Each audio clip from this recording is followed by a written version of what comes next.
চলো না, তোমার বাড়ির সবাইকে বলে দিই আমরা বিয়ে করে ফেলেছি। আর কতদিন এভাবে লুকিয়ে রাখবো, আর যে পারি না।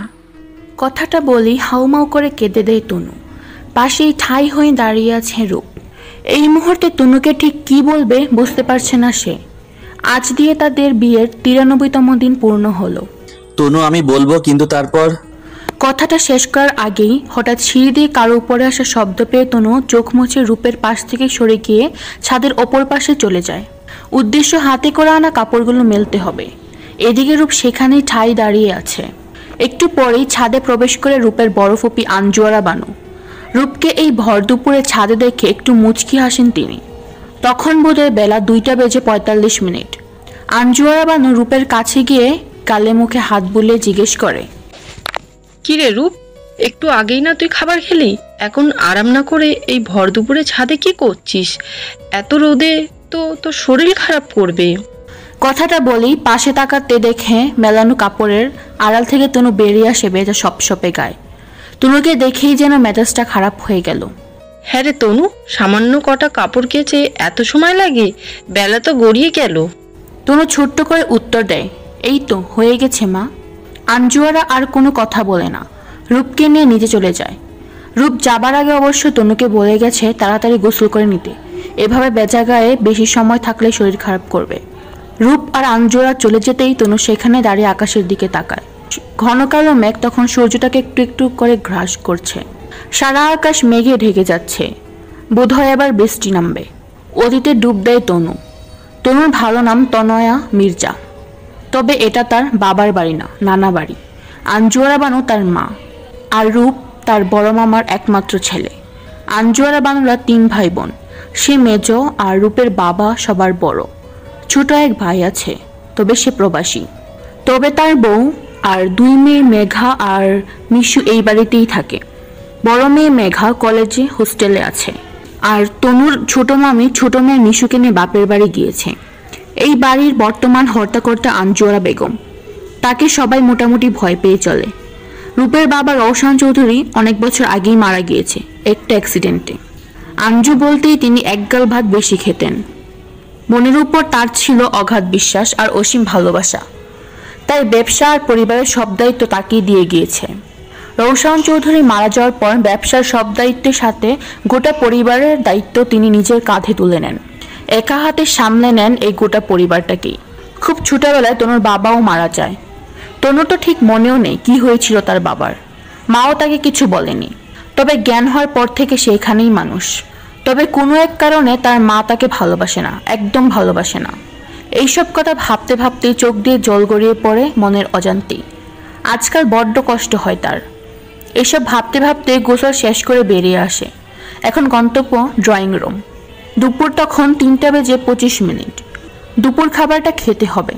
ডাইনিং রুম যাওয়ার পথেই মায়ের ঘরটা পড়ে। তনু মায়ের ঘরটা পার করার সময় কানে ভেসে আসে মায়ের উত্তেজিত কণ্ঠ। কাউকে যেন বেশ ঝাঁঝালো কণ্ঠে উপদেশ দিচ্ছে, যত তাড়াতাড়ি সম্ভব আমার একটা মেয়ে চাই, চৌধুরী বাড়ির জন্য মানানসই মেয়ে, একদম রূপকথা রাজকুমারীর মতো মেয়ে চাই। তনু আর সেখানে দাঁড়ালো না, কিছু একটা মনে করে সেখান থেকে চলে এলো। মা ঠিক কি চাইছে সে খুব বুঝতে পারছে, তবে সে আজও বুঝতে পারলো না মা কেন তাকে ভালোবাসে না। এইসব ভাবতে ভাবতে সে কখন চলে এলো টেরই পায়নি। বেশ কিছু সময় অন্যমনস্ক থাকার পর হঠাৎ তার হুঁশ ফিরে এলো কারো ছোঁয়ায়। তনু অনুভব করে কেউ তাকে পেছন থেকে জড়িয়ে ধরছে। তনু ঠিক বুঝতে পেরেছে এটা রূপ। রূপ তনুকে নিজের দিকে ঘুরে নেয়, বেশ আদরে গলায় বলে ওঠে, চুলটা মুছে নে, এভাবে ভেজা চুলে টাওয়েল পেঁচিয়ে রাখলে তো ঠান্ডা লেগে যাবে। আমাকে তো আবার সারা রাত জেগে তোর সেবা যত্ন করতে হবে। আফটার অল 10টা না 5টা না একটা মাত্র বউ। কথাটা বলে রূপ হাসি দেয়। তনুও হাসে, কিন্তু কিছু বলে না। দুপুরের খাবারও তো খাসনি তনয়া, এবার তো শরীর খারাপ করবে। তনু কিছু বলে না। অনেক কিছু বলার ইচ্ছে ছিল, তবে রূপের মুখে তনয়ের কথাটা শুনেই সব রাগ যেন পানি হয়ে গেছে। সে ধীর পায়ে এগিয়ে যায় খাবার টেবিলের দিকে। যেতে যেতে একবার মুখ ফিরে তাকায় রূপের দিকে। আচ্ছা রূপ, তুমি কি জানো মা কেন আমায় ভালোবাসে না? আমি কি করেছি বলো তো? রূপ কি বলবে কিছু বুঝে উঠতে পারে না। তনু আর কোনো কথা না বলে চলে এসে ধপ করে বসে পড়ে খাবার টেবিলে। টেবিলে সব খাবার ঢাকা দিয়ে রাখা। সে একটা একটা করে খুলে দেয়। না, তার এখন কিছু খেতে মন চাইছে না। সে আবার সব ঢাকা দিয়ে উঠে যেতে নিলে পেছন থেকে কেউ এসে আবার বসিয়ে দেয়। তনু পেছনে তাকিয়ে দেখে শেফালি বেগম, রূপের মা। তুই কি আমাকে না খাইয়ে মারবে বলে ঠিক করেছিস? কখন থেকে তোর জন্য খাবার নিয়ে বসে আছি বলতো? তুই খাসনি বলে আমিও খেতে পারছি না। আয় একসাথে খাবো। তনু একটা মুচকি এসে আবার খাবার বাড়তে শুরু করে। দুজন একসাথে খেয়ে নেয়। এই গোটা বাড়িতে শেফালি বেগম একমাত্র মানুষ যে তনুকে ভালোবেসে যত্ন নেয়। তনু খাবার খেয়ে তার মামানির গালে ছোট্ট করে চুমু খায়, তারপর হেসে ঘরে চলে যায়। এদিকে আঞ্জুরা বানু বিছায় বেশ গুটি গুটি হয়ে বসে আছে। এ বেশ বুঝতে পারছে তনুর প্রতি রূপের টানটা দিন দিন বাড়ছে। একদিন তো এই টানের জন্য রূপকে বিদেশ পাঠিয়েছিল, কিন্তু এত বছর পরেও সেই টান যেন একটুও কমেনি, বরং বেড়েই চলেছে। তবে ভাইকে দেওয়ার কথা তো তার রাখতেই হবে। বেশ ভাবনা চিন্তা করে আঞ্জুরা বেগম রূপের মাকে ঘরে ডেকে পাঠান। শেফালি বেগম ঘরে আসতেই তার হাতে একটা মেয়ের ছবি হাতে ধরিয়ে দেন। এটা ভাইজানের বন্ধু সেলিম সিকদারের একমাত্র মেয়ে ঝুমার ছবি। মেয়ে বেশ সুন্দরী, তাই না ভাবি? শেফালি বেগম কৌতূহল নিয়ে তাকায় আঞ্জুরা বানুর দিকে। মেয়ের ছবি কেন দেখাচ্ছ বলো তো ননদিনী? আঞ্জুরা বানু ছোট্ট হাসি দিয়ে উত্তর দেয়, আমাদের রূপের সাথে বেশ মানাবে, তাই না বলো? শেফালি বেশ থতমত হয়ে খেয়ে যান। রূপ কি মানবে? কেন মানাবে না? না মানালে আমি মানিয়ে নেব। শেফালি বেগম আর কিছু বলে না, ছোট্ট হাসি দিয়ে উত্তর দিয়ে চলে যায়। তুমি যা ভালো মনে করো। আমি নই ভাবি, ভাইজান। আমি শুধু ভাইজানকে দেওয়া কথা রাখতে চাচ্ছি। আজ তনুর ঘুম থেকে উঠতে বেশ দেরি হয়ে গিয়েছে। তাড়াহুড়া করে না খেয়ে বেরিয়ে আসে বাড়ি থেকে, উদ্দেশ্য যত দ্রুত সম্ভব ভার্সিটিতে যেতে হবে। আজ বেশ গুরুত্বপূর্ণ অ্যাসাইনমেন্ট জমা দিতে হবে। রূপ একবার ভাবে সে গাড়ি দিয়ে তনুকে পৌঁছে দেবে, তবে পরক্ষণে কি একটা ভেবে খাবার টেবিলে ছেড়ে আর ওঠে না, সেখানেই বসে থাকে। এদিকে তনু দ্রুত এসে একটা সিএনজি ডেকে নেয়, কিন্তু কি বিপদ, এই সিএনজি তো অর্ধেক রাস্তায় এসেই খারাপ হয়ে যায়। তনু মাথায় হাত দিয়ে দাঁড়িয়ে পড়ে রাস্তায়। এখন কি হবে? কি করে যাবে সে? রাস্তায় তো আর কোনো গাড়িও নেই। তনু ফোন বার করে রূপকে ফোন দেয়, যাতে সে দ্রুত গাড়ি নিয়ে এসে তনুকে ভার্সিটিতে পৌঁছে দেয়, নয়তো বেশ দেরি হয়ে যাবে। রূপ কল রিসিভ করে। তনু রূপকে কিছু বলতে যাবে, তার আগেই সে খেয়াল করে তার পাশে এসে দাঁড়ায় একটা কালো গাড়ি। জানালার গ্লাস নামাতেই তনু বলে ওঠে, আরে অন্তর ভাইয়া, তুমি এখানে? অন্তর রূপের ছোটবেলার বন্ধু। সেই সুবাদে সে বেশ কয়েকবার রূপের বাড়িতেও এসেছে, তাই সে তনুকে খুব ভালো করেই চেনে। কি ব্যাপার তনয়া, তুমি রাস্তায় একা দাঁড়িয়ে আছো কেন? ক্যাম্পাস যাবে না? 9টা তো বেজে গেল। তনু মুখ কালো করে উত্তর দেয়, একেই তো বের হতে দেরি হয়েছে, তার ওপর দেখো না গাড়িটাও মাঝ রাস্তায় খারাপ হয়ে গেল। অন্তর একগাল হেসে গাড়ির দরজাটা খুলে দেয়। এসো তোমায় পৌঁছে দিই। তনু একটু ইতস্তত বোধ করে। থাক, তোমায় কষ্ট করতে হবে না, একটু পরেই কোনো না কোনো সিএনজি চলেই আসবে। আরে থাকবে কেন, ভয় পেও না তনয়া, আমিও তো তোমার ক্যাম্পাসেই যাব। দুজনের গন্তব্য যখন একই, তখন বাকিটা পথ না হয় একসাথেই চললাম। তনু আর কিছু বলে না, গাড়িতে উঠে পড়ে। এদিকে গোটা সময় যে রূপ লাইনে ছিল তা তনু খেয়ালই করেনি। ফোনের দিকে চোখ পড়তেই তনুর মুখটা কালো হয়ে যায়। তারপর দুম করে তনু লাইনটা কেটে দেয়। রূপ ফোনটা নামিয়ে গাড়ির চাবি নিয়ে বেরিয়ে পড়ে। বাড়ির সবাই অগোচর কাজী অফিসে গিয়ে হুট করে বিয়ে হয়ে যায় তনুরূপের। সেদিন ছিল ঘন বর্ষণের দিন। তনু আর আঞ্জুরা বানুর মাঝে বেশ ঝগড়া চলছিল। তিনি চান তনুকে বিয়ে দিতে নিজের পছন্দের কারোর সাথে, কিন্তু তনু বিয়ে করতে চায় না। সে সরাসরি মাকে জানিয়ে দেয় সে রূপকে ভালোবাসে, মনে প্রাণে ভালোবাসে। তনুর কথা শুনে আঞ্জুরা বানু চোখ মুখ লাল করে তনুকে জানিয়ে দেয় রূপের সাথে তার বিয়ে সে দিবে না, কিছুতেই না। সে তনুর জন্য ভালো ছেলে দেখে রেখেছে, রূপকে সে তনুর হাতে দেবে না, কিছুতেই না। কিন্তু তনু তো কিছুতেই মানবে না। এমন পরিস্থিতিতে রূপের মা ডেকে পাঠায় রূপকে। তনুকে ছেলের বউ হিসেবে মানতে তার কোনো সমস্যা নেই। আঞ্জুরা বানু কড়া গলায় শেফালি বেগমকে বলে ওঠে, রূপকে ডাকার কি আছে? আমি তো জানি রূপ তাকেই বিয়ে করবে যাকে আমি পছন্দ করব। তনু তো শুধু ওর ভালো বন্ধু, ছোটবেলা খেলার সাথী, জীবন সঙ্গী নয়, কখনো হবেও না। শেফালি বেগম আর তনু দুজন রূপের মুখের দিকে ফেল করে তাকিয়ে আছে। সে হয়তো বলবে তার তনুকে চাই জীবনসঙ্গী হিসেবে, কিন্তু সবাইকে অবাক করে দিয়ে রূপ কিছুই বলে না, মাথা নিচু করে সেখান থেকে চলে যায়। আঞ্জুয়ারা বানু এবার একটা বিজয় হাসি হেসে তনুকে জানিয়ে দেয় সে যেন আর জেদ দেখিয়ে না বসে থাকে, হয় সে মায়ের পছন্দ মতো কাউকে বিয়ে করবে, নয়তো যে এক্ষুনি বাড়ি থেকে বেরিয়ে যায়। তনু ফেল করে তাকিয়ে থাকে মায়ের দিকে। আঞ্জুয়ারা বানু একটু দম নিয়ে সব রাগ খুব একসাথে করে তনুর দিকে তাকায়। নিজের অজান্তেই বলে ওঠে, তনয়া, তুমি একদম তোমার মায়ের মতো, একরকম জেদি, আমার সব সময় কষ্টের কারণ। তনু মায়ের কথা কিছু বোঝে না। মা মাঝে মাঝে এমন অনেক কথা বলে যা তনু বোঝে না, মাও বোঝাতে চায় না। মাকে তেমন কিছু না বললে শুধু একটা কথাই বলে, তুমি আমায় কেন ভালোবাসো না মা? কেন চাও না আমি ভালো থাকি? আমি তো তোমার মেয়ে। আঞ্জুয়ারা বানু বেশ শান্ত গলায় জবাব দেয়, আমি চাই তুমি ভালো থেকো, তবে রূপের সাথে নয়, তুমি রূপের যোগ্য নয়। তনু কিছু না বলেই বেরিয়ে যায় বাহিরে। আর কথা বলে লাভ নেই। আঞ্জুয়ারা বানু কিছু বলে না মেয়েকে, আটকানোর চেষ্টাও করে না। প্রায় সন্ধে হয়ে এসেছে, বাহিরে টিপটিপ বৃষ্টি পড়ছে। তনু বাড়ির পেছনের দোলনায় বসে আছে, সারা শরীর চুয়ে চুয়ে পানি পড়ছে। সেই সকাল গড়িয়ে সন্ধে হলো, তনু এখনও সেখানেই বসে আছে। হঠাৎ সে অনুভব করে কেউ তার কাঁধে হাত রেখেছে।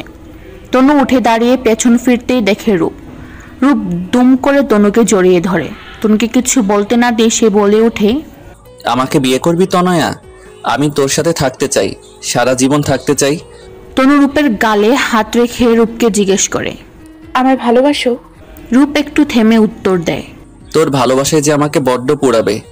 আমি তো পুড়তে চাই না, কিন্তু তনয়া চল বিয়েটা করে ফেলি। আর পেছনে ফিরে তাকায়নি। তনু শক্ত করে রূপের হাতটা ধরে নেয় সে। এসব ভাবতে ভাবতে বেশ দ্রুত গাড়ি ছুটিয়ে চলছে রূপ। সামনে দেখা যাচ্ছে অন্তরের গাড়িটা। রূপ দম করে অন্তরের গাড়ির সামনে এসে নিজের গাড়িটা দাঁড় করিয়ে দেয়। একটুর জন্য গাড়ি দুটো পরস্পরকে ধাক্কা দেয়নি। অন্তর রূপকে দেখে বেশ রেগেই গাড়ি থেকে নামে। Are you crazy? ঠিক সময় ব্রেক না করলে কি হতো ম্যান? তুই তো মূর্তির সাথে আমি আর তনুও। রূপ গাড়ি থেকে বেরিয়ে বেশ ঠান্ডা গলায় উত্তর দেয়, মরে যেতাম তো যেতাম, এমনিতেও তুই আমার প্রাণটাই নিতে চাস, ইভেন সেটা নেওয়ার ট্রাইও করছিস। অন্তর রূপের কথার আগামাথা বুঝে না। রূপ অন্তরকে হাক করে, কুশল বিনিময় করে নেয়। সে রূপের বেশ ছোটবেলার বন্ধু। অন্তরকে হাক দিয়ে সে তনুর দিকে তাকায়। তনু মনে মনে এমন কিছু একটা আন্দাজ করছিল। তনু গুটিসুটি মেরে গাড়িতে বসে আছে। রূপের তনুর কাছে গিয়ে গাড়ির দরজা খুলে দেয়। আমার সাথে যাবি চল।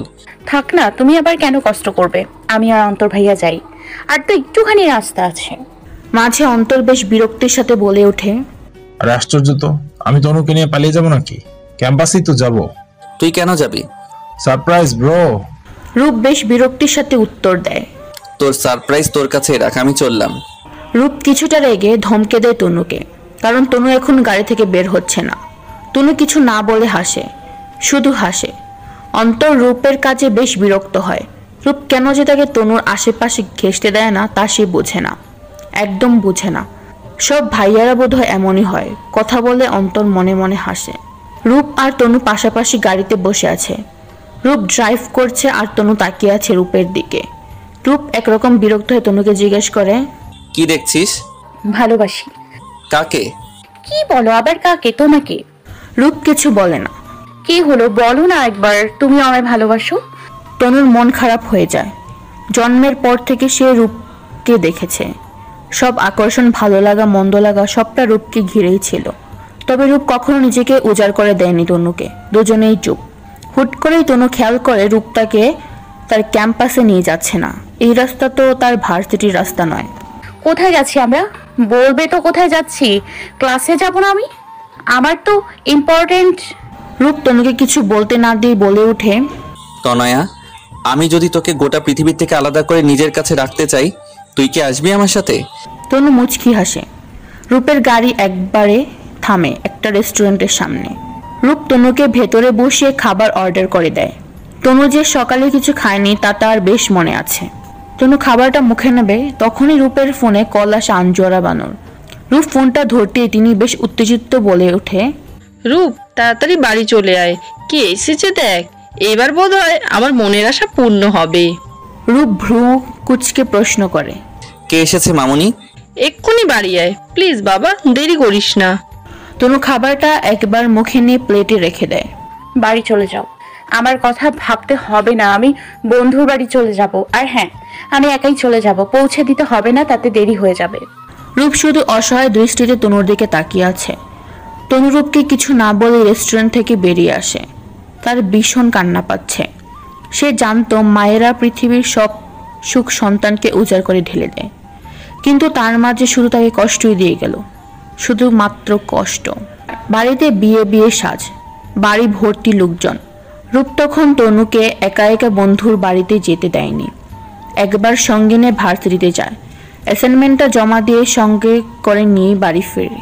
তনু আর রূপ ভেতরে ঢুকতে আঞ্জুয়ারা বানু আর তার ছোট চাচি তাদের পথ আটকে দাঁড়ায়। তনু আর রূপ ছোট চাচিকে দেখে বেশ অবাক হয়।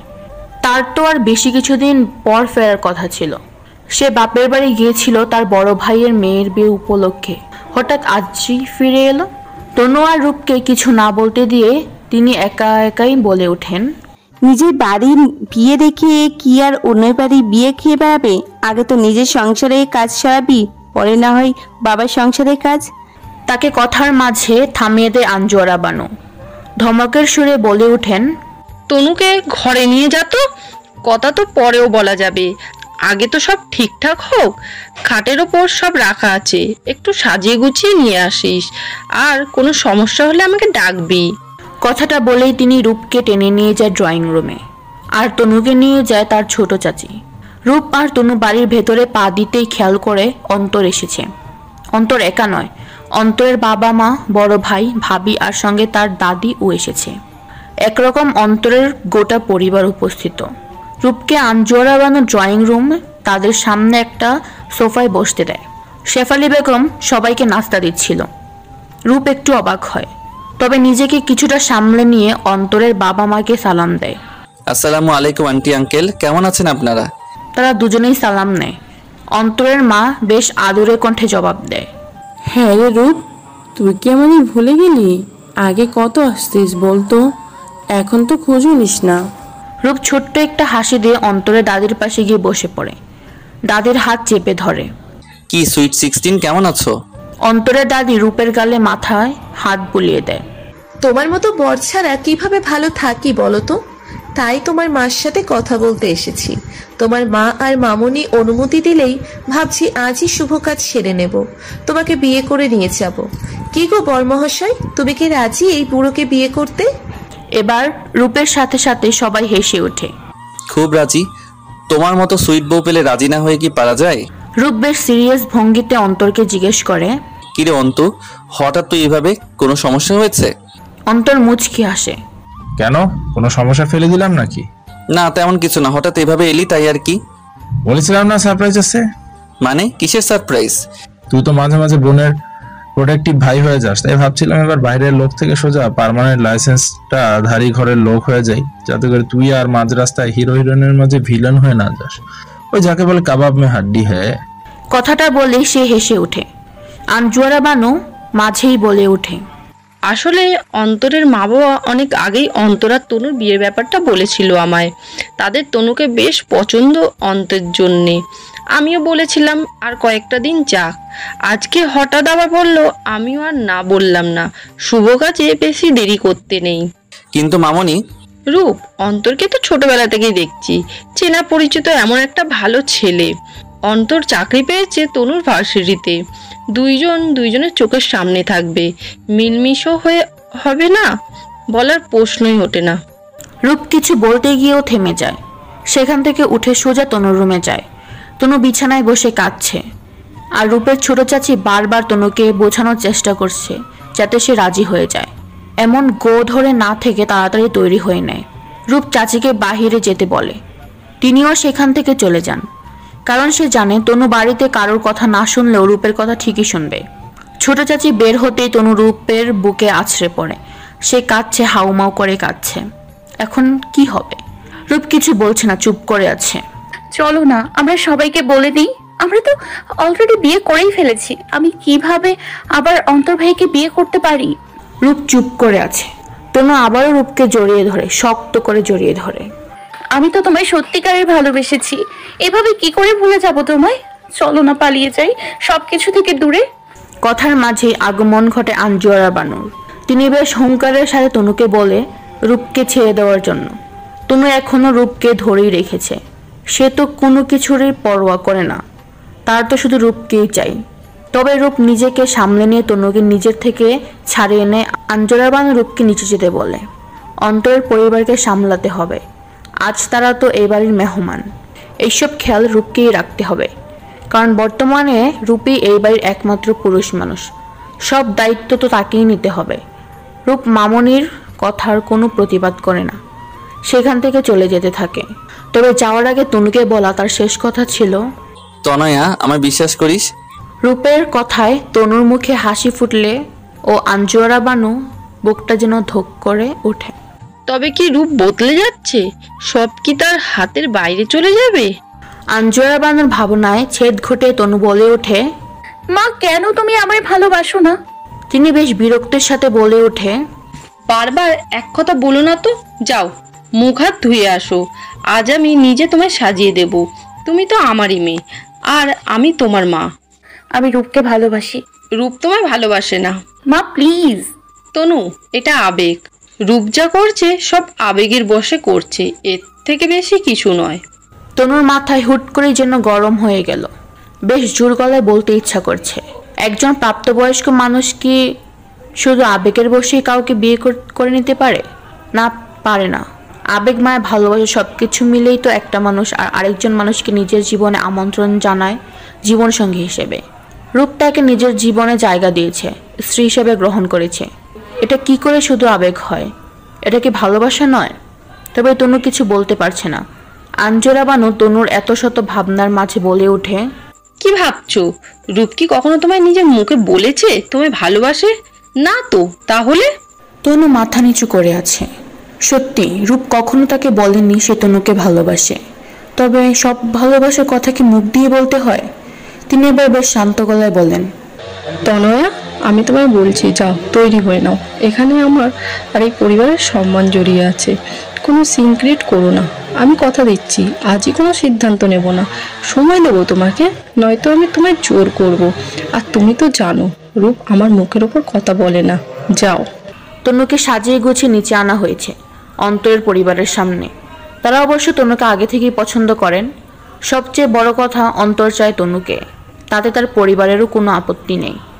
অন্তরের ভাবি হুট করে তনুর খোপায় কয়েকটা ফুল গুজে দেয়। এগুলো অন্তর এনেছে, সে নিজে দিতে পারবে না বলে ভাবিকে বলেছিল তনুকে দেওয়ার জন্য। রূপ দূরে বসে সব দেখছে, কিন্তু কিছু বলছে না, যেন সে মৌন ব্রত রেখেছে। এবার সেই বিশেষ সময় যখন পাত্রপক্ষ তাদের হবু কনেকে রিং পরাবে। এমন সময় দুম করেই রূপ এসে তনুর পাশে বসে। সবাই কিছু বুঝে ওঠার আগেই অন্তরের দাদাকে উদ্দেশ্য করে বলে ওঠে, দেখো তো দিদামণি, তনয়াকে আমার সাথে কেমন মানিয়েছে। সতীন হিসেবে তনুকে পছন্দ হয়েছে তোমার? রূপের এমন কথা সবাই বেশ থতমত হয়ে যায়। অন্তরের দাদি স্লান হেসে উত্তর দেয়, আমি তো সতীনের সংসার করতে পারবো না, তার চেয়ে বরং তনু আমার নাতবই হোক, আর তুমি আমার বর। কথাটা বলেই তিনি উঠে তনুর হাতে বালা পরিয়ে দিতে আসেন। রূপ দাদিকে বাধা দেন। দিদার হাত থেকে বালা নিজের হাতে নেয়। এগুলো তনুর জন্য নয়, যত্ন করে রেখে দাও ভবিষ্যতের জন্য, কারো জন্য। দিদা বেশ অবাক হয়ে প্রশ্ন করে, মানে আমার বউকে আমার সামনে বিয়ে দিতে চাইছো? তুমি তো দেখছি খুব হিংসুটে। সতীন বিদায় করে নতুন বন্ধা নাকি এটা? কথাটা বলেই রূপ তনুর হাতটা নিজের দুই হাতের মধ্যে মুষ্টিবদ্ধ করে নেয়। এই বিয়ে হবে না দিদা, প্লিজ। এবার পরিস্থিতি কেমন একটা হয়ে গিয়েছে। সবার একে অপরের মুখে তাকাতাকি করছে। কারো আর বুঝতে বাকি নেই রূপ চাইছে না বিয়েটা হোক। আঞ্জুরা বানু এবার নড়ে চড়ে বসেন। পরিস্থিতি সামাল দিতে তিনি বিয়ে সংক্রান্ত কার্যক্রম এখনই বন্ধ করে দেন। আসলে তনুর পড়াশোনা তো শেষ হয়নি, আগে শেষ হোক। তাই তনু এখন বিয়ে টিয়ে করতে চাইছে না। আর উপর তো একটা পাগল, সেসব না বলে শুধু শুধু পাগলামো করেছে। স্পষ্ট বললেই তো হয়। তনু এখন বিয়ে করবে না, আর ও তো তনুর হ্যাঁতে হ্যাঁ মেলাবেই। অন্তর, তুমি তো রূপকে চেনোই, ও তো মজা করেছে। আঞ্জুয়ারা বানুর কথায় সবাই মলিন হাসি হাসে। রূপ এখন তনুর হাত ধরে রেখেছে। সবাই ব্যাপারটা একটু সংকোচের সাথে মেনে নিলেও অন্তর বেশ বুঝতে পারছে রূপ চাইছে না। অন্তর এতদিন রূপের ব্যবহার ফরমানি নিলেও আজকের ঘটনায় সে নিশ্চিত রূপ তনুকে চায়। সে শুধু শুধু ওদের মাঝে আসতে যাচ্ছিল। এখন অবশ্য তার লজ্জা লাগছে, বেশ লজ্জা লাগছে। অন্তরের পরিবারকে দুপুরের খাবার খাইয়ে ভালোভাবে বিদায় দিয়ে নিজের ঘরের বিছানায় এসে বসেন আঞ্জুয়ারা বানু। সঙ্গে রূপের মা আর চাচিও আছেন। আঞ্জুয়ারা বানু একটা পান সেজে রূপের মায়ের হাতে দিয়ে প্রশ্ন করে, আচ্ছা ভাবি, তনুকে তোমার কেমন লাগে? তিনি মৃদু হাসেন। কেমন আবার লাগবে, ছোট থেকে তো তনুকে আমি মানুষ করেছি আমার মতো করে। রূপ তো তোমার হাতে মানুষ, ছেলেটা সেই ছোট থেকেই তুমি ছাড়া কিছুই বুঝতো না। আমার তনুই তো আমার পায়ে পায়ে ঘুরতো, তুমি তো তনুকে দেখতেই পারতে না। কথাটা বলতে গিয়ে তিনি থেমে যান আর চোখে তাকান আঞ্জুয়ারা বানুর দিকে, বেশ থতমত খেয়ে যান। আসলে আমি অমনভাবে বলতে চাইনি। না, ঠিকই তো বলেছি, তনুকে আমি ভালোবাসি না। রূপের চাচি এবার নীরবতা ভেঙে বলে ওঠেন, সে যাই হোক, রূপের সাথে তনুর বিয়ে হলে মন্দ না, দুজনে একসঙ্গে সঙ্গে থাকবে, আর তনুও পরে বাড়ি যেতে হবে না। শেফালি বেগমও তাতে সহমত প্রকাশ করেন। আঞ্জুয়ারা বানু শেফালি বেগমকে ধমক দিয়ে থামিয়ে দেন। না, সেটা সম্ভব না, সেরূপ যাই বলুক তনুর যোগ্য নয়। রূপের চাচি বলে ওঠেন, রূপ যে বলল ও তনুকে বিয়ে করবে। এবার আঞ্জুয়ারা বানুর চোখ মুখ লাল হয়ে যায়। এতদিন আমার রূপকে দেখেছো, এটুকু বুঝো না ছেলে কোনটা মজা করে বলছে আর কোনটা সত্যি সত্যি বলছে?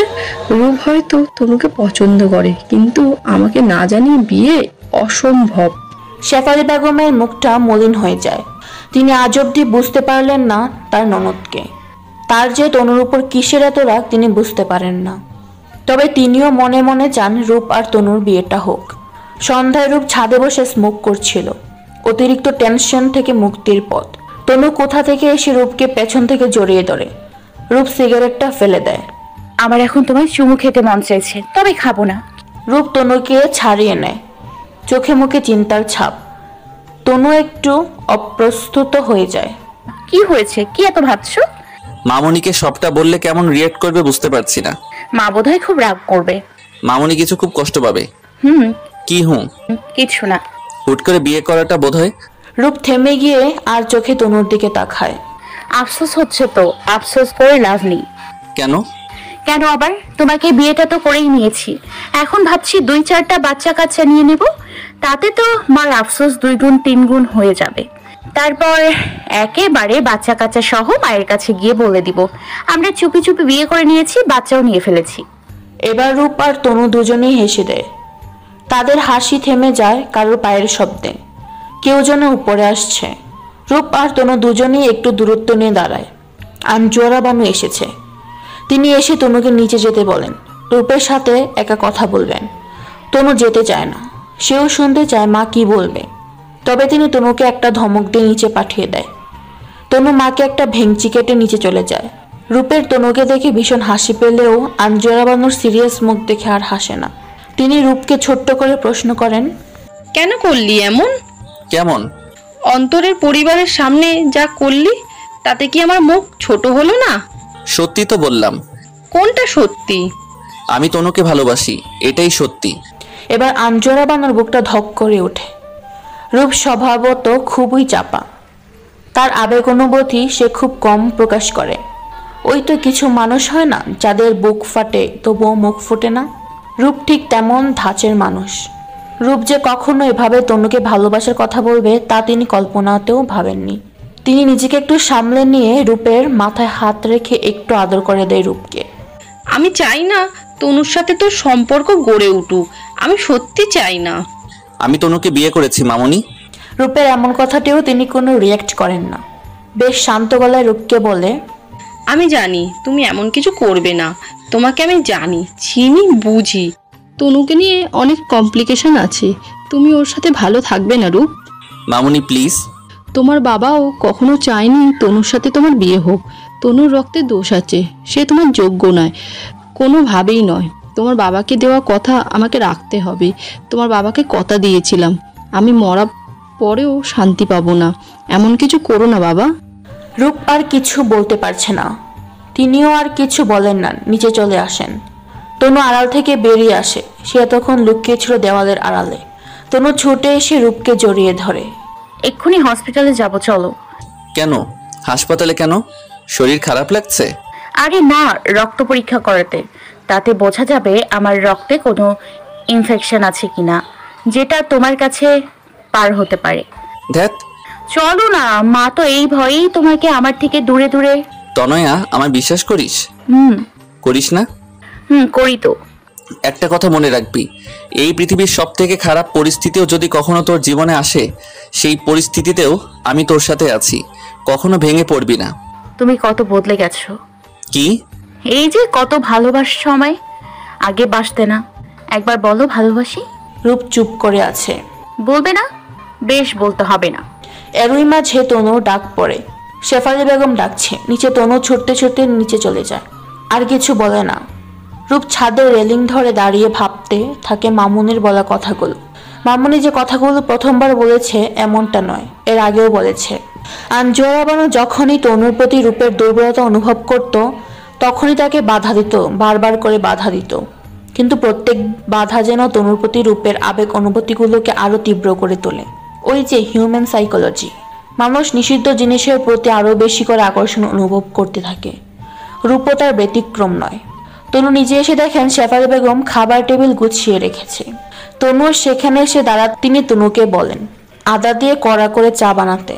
খুব করে মাথা ধরেছে। তনুর হাতে চা না খেলে এখন তার চলবেই না। তনু রান্নাঘরে যাওয়ার সময় চোখে পড়ে টেবিলের ঝুড়িতে থাকা চমচ কমলা লেবুর দিকে। তনু তার হাত থেকে নিয়ে নেয়।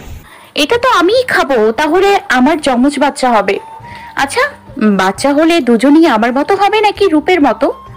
নিজে নিজে বলে নিজেই জিহ্বায় কামড় দিয়ে রান্নাঘরে চলে যায়। এদিকে তনু কিছু না বলে হাসতে থাকেন। রূপ পকেট থেকে ফোন বের করে অন্তরকে ফোন দেয়। দুইবার রিং হওয়ার পর অন্তর কল রিসিভ করে। রূপকে এক নাগারে কয়েকটা গালি দিয়ে নেয়।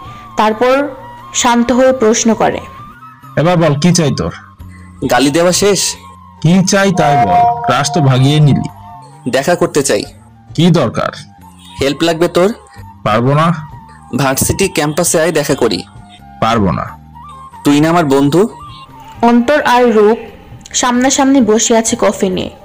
অন্তর বেশ কড়া গলায় বলে ওঠে, 7 দিনের মধ্যে আমার জন্য মেয়ে খুঁজে না দিলে তুই আমার বন্ধু না। পরে আর বন্ধুদের দোহাই দিতে পারবি না। রূপ দাঁত কেলিয়ে জবাব দেয়, মেয়ে দিয়ে কি করবি?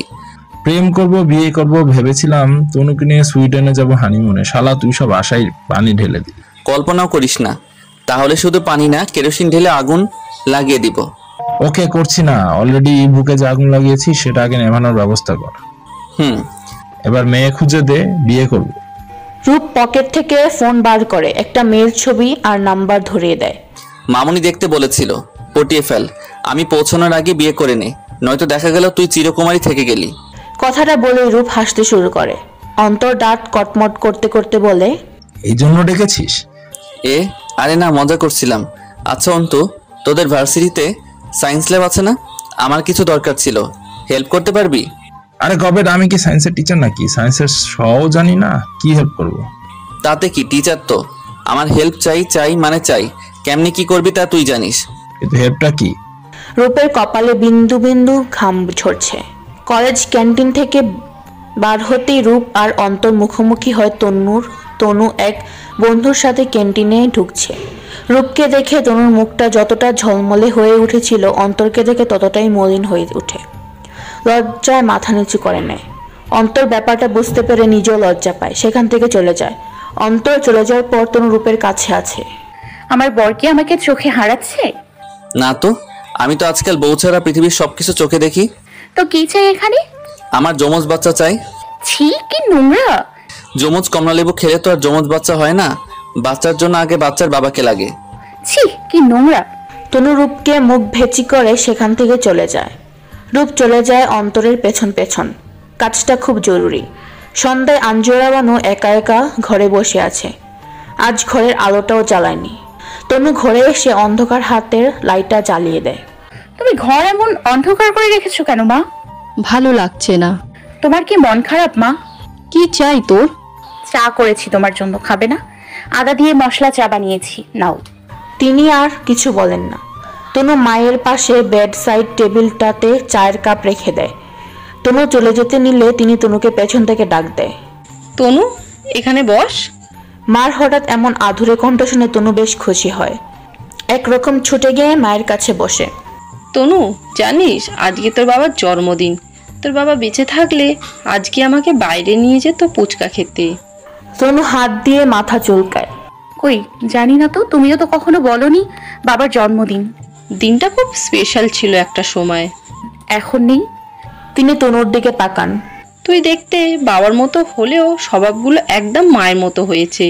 চঞ্চল, জেদি, একগুঁয়ের সঙ্গে কৌতূহলী। তনু অবাক হয়ে বলে, কই মা, তুমি তো শান্ত, ভীষণ শান্ত। আঞ্জুরা বানু নিজেকে সামলে নেন। তোর বাবা একটা সময় আমাকে খুব ভালোবাসতো। তোর বাবা এখানে এসেছিল তোর নানা ভাইয়ের কাছে। তোর নানা ভাইয়ের অফিসে চাকরি করত। তারপর ভালো লাগা, ভালোবাসা, আমাদের বিয়ে।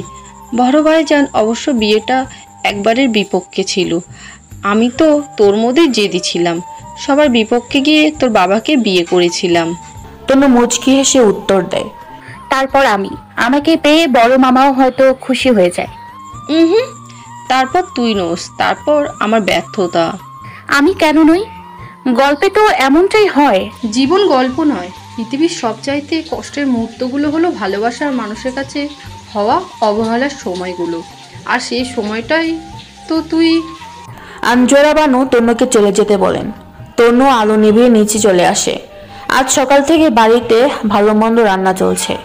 আজ তনু ছোট মামা দেশে ফিরবে। রান্না করছে আঞ্জুরা বানু আর শেফালি বেগম। তনুর ছোট মামি সারাদিন ঘর থেকে বার হয়নি। তিনি বাপের বাড়ি চলে যেতে চান, তবে কেউ তাকে যেতে দেয়নি। তনু আজ অবধি ছোট মামা আর ছোট মামের সম্পর্কটা বুঝে উঠতে পারে না। স্বাভাবিক স্বামী স্ত্রীর সম্পর্ক তো মনে হয় না। সন্ধ্যে নাগাদ তিনি বাড়ি ফিরে আসেন। রূপের ছোট চাচা সাফায়েত স্বভাবত বেশ শান্ত, খুব কম কথা বলেন। বাড়ির সবাই তার আসাতে বেশ খুশি হয়। তিনি সবার জন্য কিছু না কিছু হাতে করে নিয়ে এসেছেন। রাতের খাবারের শেষে তিনি বেশ দ্বিধাদ্বন্দ্বের সাথে নিজের ঘরে যান। এই গোটা সময়টুকুতে তিনি একবারও নিজের স্ত্রীর মুখ দেখেননি। ঘরে তার স্ত্রী মানে রূপের চাচি বসে আছেন। সাফায়েত সাহেব ঘরে যেতে রূপের চাচি বিছানা থেকে উঠে দাঁড়ায়। বালিশ কাঁথা নিয়ে রওনা হয় স্টাডি রুমের দিকে। সাফায়েত সাহেব বাধা দেন। যেতে হবে না। হবে হবে। বললাম তো যেতে হবে না।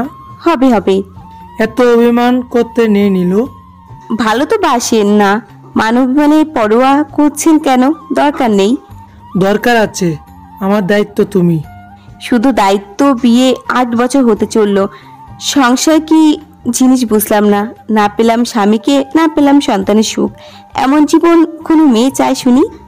আমি আমার অতীতটাকে ভালোবাসি। আর আমাকে? আমি তো বর্তমান। শুনুন, আমি চলে যাব ঘর থেকে। সাফায়েত তার স্ত্রী নীলুকে বিছানায় টেনে বসিয়ে দেয়। মাত্র 2 দিনের জন্য এসেছি, একটু কষ্ট করো, তারপর আবার চলে যাব। আমার ঘর সংসার সবই তো তোমার। সবাই আমার, শুধু আপনি ছাড়া। নীলু? তিনি নাক ফুলিয়ে উত্তর দেন। এমন তাসে ঘর করবেন বলেই কি এসেছিলেন? চাই না এমন জীবন। সাফায়েত আর কিছু বলেন না। এতদিনে নীলুর মনে অভিমানের পাহাড় জমে গিয়েছে। রাতে সবাই শুয়ে পড়ার পর তনু গুটি গুটি পায়ে ছাদের দিকে হাঁটা দেয়। সে জানে রূপ এখন ছাদে তার জন্য অপেক্ষা করছে। এটা যেন তাদের রোজকার ডিউটি। ঘুমানোর আগে নিজেদের মতো একটা ছোট্ট জগৎ তৈরি করে, তারপর সেই জগৎটাতে একটু সময়ের জন্য বেঁচে থাকা। তনু ছাদে গিয়ে এদিক ওদিক তাকায়। কই, কোথাও তো রূপ নেই। এপাশ ওপাশ খোঁজাখুঁজি করে। অন্ধকারের মাঝে দেখতে পাচ্ছি না ঠিক মতো, তাই আলো জ্বালাতে হবে বলে পেছন ফিরতে রূপ তনুকে জড়িয়ে ধরে। তনু বেশ ভয় পেয়ে যায়। ভয় পেলি তনয়া? না, শুধু বুক ধরপড় করছে। কোথায় দেখি? না, দেখতে হবে না। ওকে দেখলাম না। কি ঢং, ঠিক ছোট মামার মতো। এখানে চাচ্ছ এলে কোথা থেকে? কেন, দেখো না ছোট মামা কেমন করে ছোট মামিকে। মামি খুব কষ্ট পায়। ছোট চাচ্ছু কাউকে একটা ভালোবাসতো, বাড়ির সবাই তাকে জোর করে ছোট মাম্মির সাথে বিয়ে দিয়ে দেয়। চাচ্চুর সেখানে একটু প্রবলেম, হয়তো মানিয়ে নেবে। আর কবে মানবে শুনি? বুড়ো হলে। কথাটা বলেই রূপ হেসে ওঠে। আচ্ছা রূপ, মা যদি তোমায় অন্য কারোর সাথে বিয়ে দিয়ে দিত, তুমি কি এমন করতে? আমার শোকে পাথর হয়ে যেতে না? নতুন বউকে ভালোবাসতে না? পাগল নাকি? বিয়ের পর দিনে বউয়ের সাথে ঠিক করতাম কয়টা বাচ্চা নেবো, আর বিয়ের দিন ঠিক করতাম হানিমুনে কোথায় যাওয়া যায়। তোকে তো আমার মনেও পড়তো না। রূপের বাচ্চা? বাচ্চা হয়নি তো এখনো হবে। তনু, আমি কিন্তু আজকে স্মোক করিনি, তুই চাইলে আমাকে চুমু খেতে পারিস। বারান্দায় রেলিং ধরে দাঁড়িয়েছিলেন একটি মেয়ে। লাফ দেওয়ার প্রস্তুতি নিচ্ছিলেন তিনি। ঠিক যখন লাফ দিতে যাবেন তখনই কেউ যেন তার হাতটা টেনে ধরে। তিনি বেশ বিরক্ত নিয়ে পেছন ফিরে তাকান। একটা লম্বা শ্যামবর্ণের ছেলে তার হাত ধরে আছে। তিনি বেশ বিরক্তির সাথে বলে ওঠেন, আপনি কি চাই? ছাড়ুন, আমি লাফ দিব। জীবনের প্রথম চাকরির ইন্টারভিউ দেওয়ার জন্য বসে আছে তন্ময়। গ্রামের সহজ সরল সাদামাটা ছেলে তন্ময়। কলেজের এক পরিচিত টিচার রেফারেন্সে এত দূরে আসা। চাকরিটা তার প্রয়োজন। তন্ময় ওয়েটিং রুমে বসে বসে অপেক্ষা করছিল তার ডাক পড়ার। এমন সময় হঠাৎ করেই একটা মেয়ে ছুটে এসে দুম করে তাকে প্রশ্ন করে বসে, আচ্ছা শুনুন, 5 তলা থেকে লাফ দিয়ে কি মরে যাওয়া যায়? তন্ময় মেয়েটার দিকে তাকায়, পা থেকে মাথা পর্যন্ত চোখ বোলায়। মেয়েটা কান্নাকাটি করে নাক মুখ লাল করে ফেলেছে। দৌড়িয়ে আসার জন্য এখন হাঁপাচ্ছিল মেয়েটি। তিনি একটু মাথা চুলকে উত্তর দেয়, হ্যাঁ যাই তো। 5 তলা কেন, 3 তলা থেকে লাফিয়ে পড়লেও মারা যাওয়া সম্ভব, যদি হায়াত না থাকে তো। মেয়েটা একটা ঢুক গেলে আবারও প্রশ্ন করে, কোনোভাবে বেঁচে যাব না তো? ধরুন একটা হাত ভেঙে বেঁচে গেলাম বা পা ভেঙে বেঁচে গেলাম। তন্ময় একটু বিরক্ত হয়। মেয়েটা আবারও নিজে থেকেই বলে ওঠে, আসলে আমি মরতে চাচ্ছি। আপাতত ওই বারান্দা থেকে লাপানোটাই সহজ বলে মনে হচ্ছে। কথাটা বলেই তিনি খোলা বারান্দার দিকে চলে যান। তন্ময় প্রথমে মজা হিসেবে নিলেও মেয়েটির কর্মকাণ্ড তার ভালো ঠেকছে না। মেয়েটি যখন লাফ দেবে তার আগেই তন্ময় তার হাত চেপে ধরে। মেয়েটা ছিল আঞ্জরা বানু, তনুর মা, আর তন্ময় তনুর বাবা। এটাই ছিল তনুর বাবা মায়ের প্রথম পরিচয়। তন্ময় আঞ্জরা বানুকে ধরে নিয়ে বসায় একটা চেয়ারে। একটু সংকোচের সাথে প্রশ্ন করে, আপনি মরতে চান কেন? তিনি একটা বড় নিঃশ্বাস নিয়ে বলে ওঠে, প্রেমে ছ্যাঁকা খেয়েছেন কখনো? খেলে বুঝতেন কেমন লাগে। মানে? আজকে আমার বাবার সাথে আমার প্রেমিকের পরিচয় করানোর কথা ছিল। কত কি করে বাবাকে রাজি করিয়েছিলাম, অথচ একটু আগেই খোঁজ নিয়ে জানতে পারি সে আজকে একটা বিয়ে করেছে। এবার বলুন, আমার কি বেঁচে থাকা উচিত? আহ, কি লজ্জা! বাবার কাছে মুখ দেখাবো কিভাবে? তন্ময় বেশ জোরে জোরে হেসে ওঠে। ও, এই জন্য মরতে চান? হতা নয় তো কি, আমি বাবাকে এই মুখ কি করে দেখাবো? দেখতে হবে না, মাস্ক পরে নিন, তাহলেই তো হয়। আঞ্জরা বুকার মতো তাকিয়ে থাকে। আমি ব্যর্থ। না, আপনি অনেক লাকি, তাই তো এমন একজন মানুষের হাত থেকে বেঁচে গেলেন। তাই নাকি? যান, বাড়ি চলে যান, এইসব চিন্তা বাদ দিয়ে। আঞ্জরা বানু উঠে দাঁড়ান। এমনিতেও তার সুইসাইড করার মতো সাহস ছিল না, তারপর ফ্রিতে মোটিভেশন পেয়ে বেশ ভালো লাগছে। আঞ্জরা উঠে দাঁড়ায়, তন্ময়কে উদ্দেশ্য করে বলে, আপনি কে? এখানে কি করছেন? হাতের ফাইলটা লক্ষ্য করে নিচ থেকেই বলে ওঠে, চাকরি করতে এসেছেন? এখন আপনি বাড়ি চলে যান। আঞ্জরা তন্ময়ের হাত থেকে ফাইলটা নিজের কাছে নিয়ে নেয়। তারপর তন্ময়কে উদ্দেশ্য করে বলে, আপনি আমায় হেল্প করেছেন, আমিও আপনার হেল্প করব। কথাটা বলে তন্ময়ের হাতে একটা ফোন নম্বর দিয়ে ছুট লাগায়। তন্ময় এদিক সেদিক দেখেও আর মেয়েটিকে খুঁজে পায় না। তন্ময় বেশ ঘাবড়ে যায়। ফাইলটাতে তার সব সার্টিফিকেটগুলো আছে, একজন মানুষের সারা জীবনের সম্বল। তন্ময় এদিক সেদিক খোঁজাখুঁজি করে। বেশ অনেকক্ষণ খোঁজাখুঁজির পরেও মেয়েটির দেখা পায় না। হুট করেই তার মনে পড়ে মেয়েটি তো তাকে একটা নাম্বার দিয়েছিল। তন্ময় পকেট থেকে ফোন বার করে নাম্বারটাতে ডায়াল করে। না, ফোনটা তুলছে না। তন্ময়ের কপালে বিন্দু বিন্দু ঘাম জমেছে। চিন্তায় সে ঘামতে শুরু করেছে। না জানে কোন ফাঁদে পড়ল সে। এইসব ছাইপাশ চিন্তা করতেই হাতের ফোনটা বেজে ওঠে। সেই নাম্বার থেকে ফোন এসেছে। তন্ময় ফোনটা রিসিভ করে বেশ রাগারাগি করতে থাকলো। অপর পাশ থেকে আঞ্জরা বানু তন্ময়কে শান্ত হতে বলে। ইন্টারভিউ রুমে ডেকে পাঠায়। তন্ময় সেখানে গিয়ে তো অবাক, মেয়েটি সেখানেও। ইন্টারভিউ রুমে গিয়ে তন্ময় প্রথম পরিচিত হয় আঞ্জুয়ারা বানুর সাথে। সে ছিল এই অফিসের মালিকের একমাত্র মেয়ে। পরিচয় পালা আস্তে ধীরে বাড়তে থাকে। একটু একটু করে দুজনেই তলিয়ে যায় ভালোবাসার সমুদ্রে। আঞ্জুয়ারা আর তন্ময়ের সম্পর্কটা প্রথমে কেউ মানতে না চাইলেও পরে সবাই মেনে নেয়। গড়ে ওঠে তাদের একটি সুখের সংসার। এইসব এত শত কথা ভাবতে ভাবতে আঞ্জুয়ারা বানুর চোখে জল আসেছে। সুখ তো আর সবার কপালে সহ্য হয় না, তার কপালেও সহ্য হয়নি। সকাল সকাল তনুর ডাক পড়ে ছোট মামার ঘরে। সাফায়াত সাহেবের ডাক পেয়ে তনু ছুটে লাগায়। সাফায়াত সাহেবের সাথে তনুর খুব কম কথা হয়েছে। তিনি তো জীবনের বেশিরভাগ সময় একা একা কাটিয়েছেন। তনুর মামার ঘরে যেতেই তিনি তনুকে নিজের কাছে বসিয়ে দেন। তনুর হাতে একটা প্যাকেট আর কিছু চকলেট দিয়ে বলেন, এটা আমার ভাগ্নির জন্য। তনু বেশ খুশি খুশি মনে সেটা হাতে নিয়ে উঠতে নিলে তিনি তনুর হাতে একটা সোনার চেইন ধরিয়ে দিয়ে বলে, এটা এই বাড়ির একমাত্র বউয়ের জন্য। তনু এবার বেশ বড়সড় রকম ধাক্কা খায়। এটা ছোট্ট ঢোক গেলে প্রশ্ন করে, বউ মানে? বউ মানে আমাদের রূপের বউ।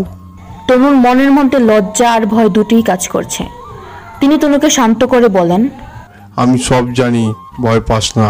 আমি শুধু চাই তোরা সুখে থাক। যে আগুনে আমি পুড়ছি সেই আগুনে যেন তোদেরকে ছুঁতে না পারে। তোর মাকে রাজি করানোর দায়িত্ব আমার। তনু চুপচাপ মামার কথা শুনছিল, মনে মনে খুশিও হচ্ছিল। সাফায়াত সাহেব তার খুশিতে ফোড়ন কেটে বলে, যাও রূপকে ডেকে দাও। কেন, ওকেও গিফট দেবেন? তনু হেসে উত্তর দেয়, দেব, যাও ডেকে দাও। অন্তর বারবার রূপকে ফোন করছে, বেশ চিন্তিত দেখাচ্ছে তাকে। রূপ ফোনটা রিসিভ করতেই ওপাশ থেকে অন্তর বেশ উত্তেজিত হয়ে রূপকে বলে ওঠে, রিপোর্ট তো চলে এসেছে, তারা বলেছে শুধু 28% ম্যাচ করেছে, যার অর্থ নেগেটিভ। রূপ একটা বড় নিঃশ্বাস নেয়। এরই মাঝে তনু আসে রূপের ঘরে। তনুকে দেখে রূপ ফোনটা কান থেকে নামিয়ে রাখে। তনু একটু সন্দেহের দৃষ্টিতে তাকায় রূপের দিকে। কার সাথে কথা বলছো শুনি? তোর সতীনের সাথে। কি বলবি বল। ছোট মামা ডাকছে, চলে এসো। রূপ, আমি আবারও বলছি, তনুর সাথে আমি তোমার বিয়ে দেব না। বারবার একই কথা বলে আমায় বাধ্য করো না কোনো কঠিন কোনো সিদ্ধান্ত নিতে। এতটুকু কথা বলেই আঞ্জুয়ারা বানু বসার ঘর থেকে উঠে নিজের ঘরে চলে যান। রূপ আর সাফায়াত সাহেব সেখানেই বসে আছেন। তনু আর রূপের বিয়েটা ইনডাইরেক্টলি সাফায়াত সাহেবের উদ্যোগেই হয়েছিল। সেদিন মামুনির আর তনুর কথোপকথনের পর রূপ বাড়ি থেকে বার হয়ে তার ছোট চাচা সাফায়াত সাহেবকে কল করেন, সবটা জানান তাকে। সাফায়াত সাহেব সেদিন রূপকে শুধু বলেছিল, যে কোনো কিছুর বিনিময় হোক নিজের ভালো থাকাকে কখনো বিসর্জন দিস না। ভালোবাসার মাঝেই তো ভালো থাকা। আজ সাফায়াত সাহেব ফিরে যাবেন তার কর্মস্থলে। যাবার আগে ভেবেছিলেন রূপ আর তনুর ব্যাপারটা বড় আপাকে জানিয়ে দেবেন, কিন্তু আঞ্জুয়ারা বানুর অসুস্থতা আর বিষণ্ণ মুখ দেখে তিনি বলতে চেয়েও কিছু বলতে পারেন না। হাজার হোক বড় আপা তো মায়ের মতো। আর একটু সময় নেই না হয়ে তনু রূপের ব্যাপারটা মেটানো যাবে। কিছুদিন যাবৎ আঞ্জুয়ারা বানুর শরীর মন কোনটাই ভালো চলছে না। আজকাল তার অতীতের কথা বড্ড বেশি মনে পড়ে অতীতে কাটানো ভালো সময়গুলোর কথা। তন্ময় তাকে বড্ড ভালোবাসত। বাড়ি থেকে পালানোর পর আঞ্জুয়ারা বানুর পরিবার আঞ্জুয়ারা বানুর মুখ দেখতে নারাজ ছিল। তবে তন্ময় সব সময় তাকে খুশি রাখার চেষ্টা করত। সব কিছু যেন স্বপ্নের মতো ছিল, কোথাও ভালোবাসার কমতি ছিল না। বিয়ের বছর পার হতে না হতে আঞ্জুয়ারা বানু জানান তিনি মা হতে চলেছেন। খবরটা পেয়ে তন্ময় আঞ্জুয়ারা যতটা না খুশি হয়েছিল তার চেয়ে বেশি খুশি হয়েছিল আঞ্জুয়ারা বানুর বাবা আর ভাই। সব রাগ অভিমান ভুলে তারা ছুটে এসেছিল তাদের প্রিয় আঞ্জুর কাছে। একমাত্র মেয়ে নিজের মাঝে লালন করছে ছোট্ট একটা প্রাণ, এর চেয়ে খুশির আর কি হতে পারে।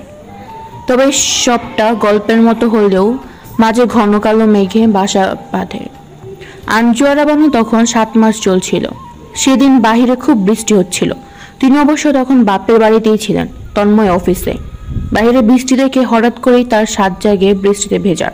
তন্ময় ফোনের ওপার থেকে এক নাগারে বারণ করেই যাচ্ছিল তাকে, এই সময় একদম ঠান্ডা লাগানো যাবে না। না মানে না। তন্ময় বেশ রাগারাগিও করছে, কিন্তু আঞ্জুয়ারা তো প্রথম থেকে একরোকা জিদ্দি। কে শুনে কার কথা। আস্তে ধীরে পা টিপে টিপে হাঁটা দেয় ছাদের দিকে। রূপ তখন 4 বছরের বাচ্চা। ফুপ্পিকে ছাদে দেখে যেতে সেও ছুট লাগায় পিছু পিছু। দুজন স্বাদ মতো ভিজে নেয় আষাঢ়ের প্রথম বর্ষণে। এবার বেশ শীত করছে, আবার বাহিরে ঝড়ও শুরু হয়ে গেছে। বৃষ্টির ব্যাগ যেন বেড়েই চলছে। এখন নিচে নামার পালা। দুজন ধরাধরি করে নামার সময় হুট করে পা স্লিপ করে আঞ্জুয়ারা বানু দুম করে সিঁড়ি বেয়ে নিচে পড়তে থাকে। ছোট্ট রূপ সেখানেই ভয় পেয়ে কান্না করতে থাকে। বাহিরে প্রচণ্ড ঝড় চলছে, আর আঞ্জুয়ারা বানু নিচে পড়ে ছটপট করছে। তাদের চিৎকারে এক এক করে বেরিয়ে আসতে থাকে বাড়ির লোকজন। তন্ময়কেও সাথে সাথে ফোন করা হয়। আজ সকাল থেকে আঞ্জুয়ারা বানুর কেন যেন বারবার নিজের মায়ের কথা মনে পড়ছে। সে সাফায়াতের কাছে যায় বায়না ধরে গ্রামের বাড়ি যাবার জন্য। সেখানে তাদের বাবা মায়ের কবর আছে, একবার জিয়ারত করে আসবে, কাছ থেকে দেখে আসবে, এতেই হয়তো মন একটু শান্ত হবে।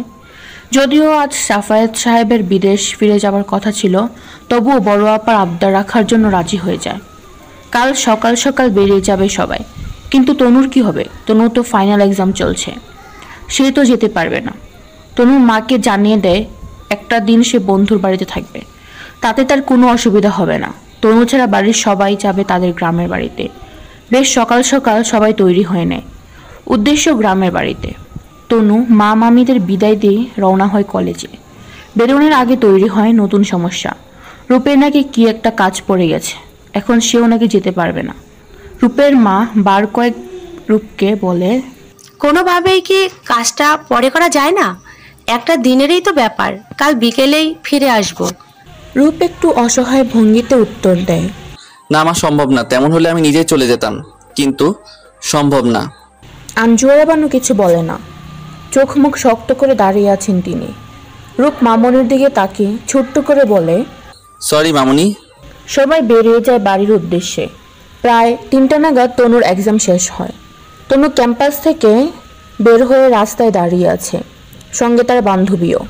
উদ্দেশ্য একটা সিএনজি পেলে সেটা নিয়ে রওনা হবে ফ্রেন্ডের বাসায়, রাতটা সেখানেই থাকবে।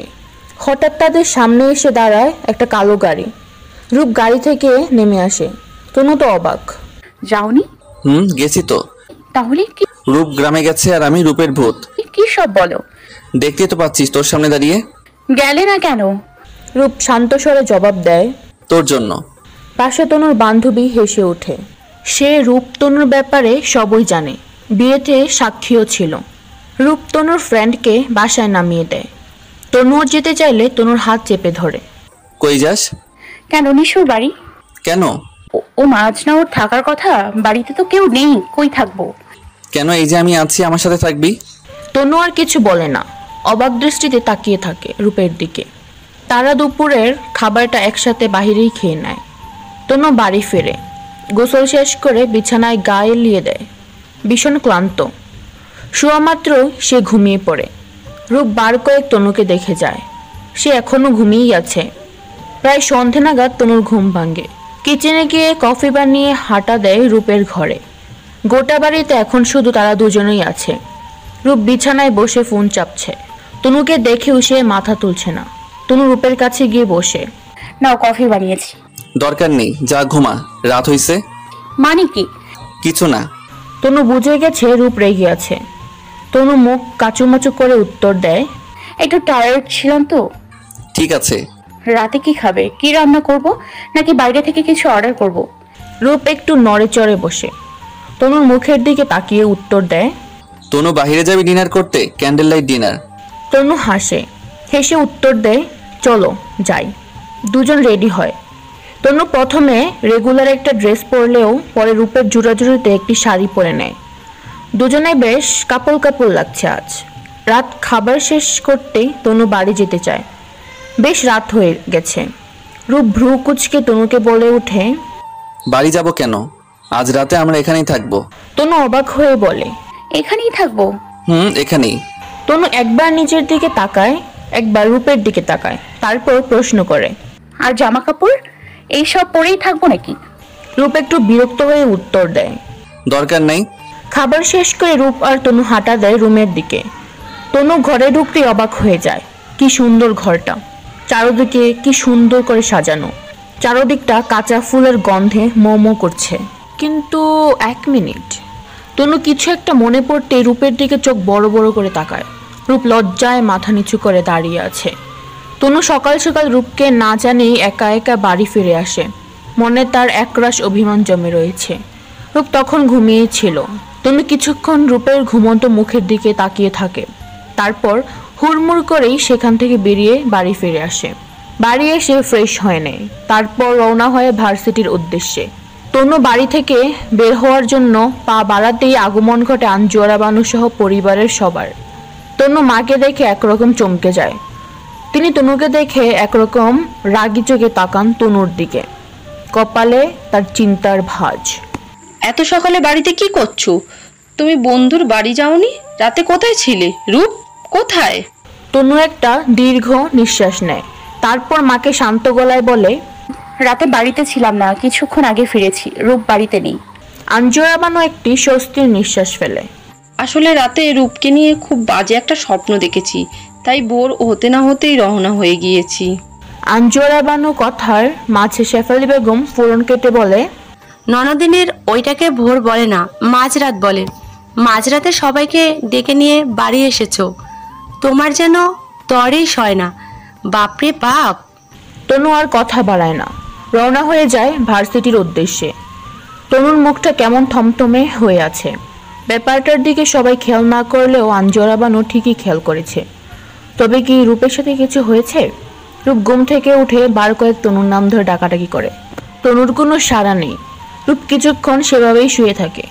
হয়তো তনু ওয়াশরুমে গেছে, শাওয়ার নিচ্ছে। কিন্তু অনেকক্ষণ তনুর কোনো সারা শব্দ না পেয়ে রূপ বিছানা থেকে উঠে ওয়াশরুমের উকি দেয়। তনু তো সেখানেও নেই। বারান্দায় গিয়ে উকি দিলে দেখতে পায় সেখানেও তনু নেই। এবার রূপে টেনশন হতে থাকে। তনু কি তবে রাগ করছে? তনু তাড়াতাড়ি ফ্রেশ হয়ে নিচে নেমে আসে। রিসেপশনে গিয়ে চেক আউট করে নেয়। রিসেপশন থেকে শুনতে পায় তনু বাড়ি ফিরে গেছে। কথাটা তনু রিসেপশনে বলে গিয়েছিল, তারা যেন রূপকে জানিয়ে দেয়। রূপ দ্রুত বাড়ি চলে আসে। বাড়ি ফিরেই সবাইকে দেখে একরকম ধাক্কা খায়। তাদের তো রাতে ফেরার কথা ছিল, এত সকালে কি করছে? তাদের অনাকাঙ্ক্ষিত ফিরে আসা রূপের ভালো না লাগলেও মুখে একটা কৃত্রিম হাসি আনে। মামনিকেই জড়িয়ে ধরে। এত তাড়াতাড়ি ফিরে এলে যে? তুমি ঠিক আছো তো আব্বা? ঠিক আছি। তুমি এত সকালে ফিরে এলে যে? তোমাকে নিয়ে একটা খারাপ স্বপ্ন দেখেছি, ওখানে বসে চিন্তা করার থেকে ভাবলাম বাড়ি ফিরে আসি। রূপ এদিক সেদিক তাকায়। তনু কোথায়? পাশ থেকে রূপের ছোট চাচি রূপকে বলে, তনু পরীক্ষা দিতে গিয়েছে, আজ তো ওর পরীক্ষা। তনু খেয়েছে? কি জানি, আমরা বাড়ি ফিরতে তো দেখলাম ও রেডিওয়ে বেরিয়ে গেছিল, খেয়েছে কিনা জানি না। রূপের হাতের ঘড়ির দিকে তাকিয়ে আছে। পরীক্ষা শুরু হতে এখন ঘন্টাখানিক দেরি আছে। রূপ আর কথা না বাড়িয়ে বাহিরে বেরিয়ে পড়ে। আঞ্জুয়ারা বানু রূপকে বাধা দিয়ে বলে ওঠে, এখন যাস না, তুই যেতে যেতে তনু পরীক্ষা হলে ঢুকে পড়বি, খেতে পারবে না। রূপ মামনির কথায় মাথা নিচু করে নেয়। মামনি কিভাবে যেন তার মনের সব কথা বুঝে নেয়। আমি তনুর কাছে যাব না, একটু কাজ ছিল তাই। আঞ্জুয়ারা বানু আর কিছু বলেন না, ঠান্ডা চোখে তাকিয়ে থাকেন রূপের দিকে। রূপ মামনির দিকে না তাকিয়ে বেরিয়ে যায়। ক্যান্টিনে তনু একা একা বসে আছে। আজ তনু বেশ তাড়াতাড়ি ক্যাম্পাসে চলে এসেছে। কিছু খাওয়াও হয়নি তার, কিছু খেতেও ইচ্ছে করছে না। তনু না খেয়েই পরীক্ষার হলে ঢুকে পড়ে। কাল রূপের সাথে বেশ খানিকটা সময় কাটানো হয়েছে, তেমন একটা পড়াশোনাও করা হয়নি। তনু পরীক্ষা শেষ করে বার হতেই দেখে রূপ দাঁড়িয়ে আছে। তনু রূপের কাছে গিয়ে দাঁড়ায়। কেন এসছো? তোমাকে নিতে। তনু রূপের মুখে তুমি ডাকটা শুনে বেশ অবাক হয়। হঠাৎ তুমি? আমাদের তো বিয়ে হয়েছে। বিয়ে হলেই তুমি ডাকতে হবে? রূপ আর কিছু বলে না, তনুকে টেনে গাড়িতে তুলে নেয়। তনু কিছু বলছে না, চুপচাপ বসে আছে। রূপ নিজে থেকেই বলে ওঠে, রেগে আছিস তনু? সকাল থেকে তো কিছুই খাসনি, শরীর খারাপ করবে তো। I am sorry. সরি কেন বলছো? কাল নিজেকে সামলাতে পারিনি। After all we are husband wife, এখানে রাগ করার কিছু নেই। আমি রাগ করিনি। আমরা তোর হাজব্যান্ড ওয়াইফ তনু। কেউ জানে না। So what? কেউ না জানলে কি সব মিথ্যে হয়ে যাবে? তুমি ভালোবাসো না আমায়। কে বলেছে? ভালোবাসো, তাই কাল বারবার বলতে বললাম, বললে না তো। বলবো না মানে? বাসো না? তনয়া প্লিজ, সব কথা কি মুখে বলতে হয়? বাদ দাও, মাকে কবে বলবে সবটা? বাচ্চা হওয়ার পর? তুই বললে আজই বলে দিই। তনু আর কিছু বলে না। রূপ আর তনু একসাথে বাসায় ফেরে। সারাদিনে বহুবার রূপ তনু মুখোমুখি হয়। রূপ তনুর সাথে কথা বলতে চাইছে, কিন্তু তনু বলছে না, বারবার মুখ ফিরিয়ে নিচ্ছে। রাতে খাবার টেবিল আঞ্জুয়ারা বানু সবাইকে একসাথে ডেকে পাঠান। সচরাচর তনু আর শেফালি বেগম পরে খায়। আজ আঞ্জুয়ারা বানু ডাকে সবাই একসাথে বসেছে।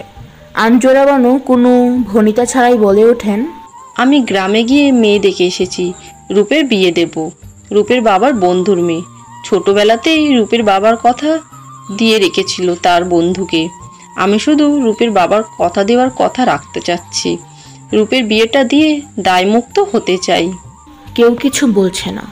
তনু কথাটা শুনেই দুম করে খাবার টেবিল থেকে উঠে যায়। রূপ একটা দীর্ঘ শ্বাস ফেলে। মামুনি কেন যে মানছে না? রূপও খাবার খায় না, উঠে চলে যায়। খাবার টেবিলে সাফায়েত সাহেব উপস্থিত ছিলেন না, তিনি শ্বশুরবাড়ি গিয়েছেন। তনু বিছানায় শুয়ে শুয়ে কাঁদছে। তার জীবনের সবচেয়ে বড় দুঃখ মা তাকে ভালোবাসে না। আজকাল তনুর মনে হয় রূপও তাকে ভালোবাসে না। তনু শুয়ে শুয়ে এইসব ভাবছে, আর রূপ এক নাগারে তনুকে কল করেই যাচ্ছে। তনু ফোন তুলছে না। রূপ তনুকে মেসেজ করছে, ছাদে সে অপেক্ষা করছে তনুর জন্য। তনু হাজার অভিমানের পাহাড়কে ঠেলে সরিয়ে দিয়ে হাঁটা ধরে ছাদের দিকে, রূপের ডাককে অস্বীকার করার। তনু ছাদে পা দিতেই কেউ একজন পেছন থেকে তনুর চোখ দুটো চেপে ধরে।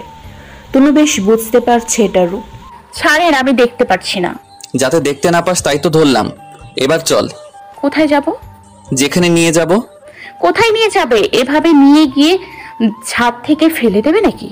আমায় মেরে ফেললে মামুনির কথা মতো বিয়ে করে ঘরে নতুন বউ আনবে? কি সব বলিস? ঠিকই বলি, না থাকবে বাঁশ, না বাজবে বাঁশি। রূপ কিছু বলে না, সে হাসছে তনুর কথায়। রাতের রাগটা তার এখনো রয়ে গেছে। রূপ তনয়াকে ছাদের অপর পাশ নিয়ে গিয়ে দাঁড় করিয়ে দেয়। চোখের উপর থেকে হাত সরাতেই তনু অবাক হয়ে যায়। সেখানে ফুল দিয়ে সুন্দর করে লেখা আই লাভ ইউ। রূপ তনুর কানের কাছে গিয়ে আস্তে আস্তে করে বলে, ভালোবাসি তনয়া, আমি তোকে খুব ভালোবাসি। তনু অবাক চোখে তাকিয়ে আছে রূপের দিকে। কি বললে আবার বলো? রূপ হাসতে হাসতে সেখানে হাঁটু গেড়ে বসে আছে।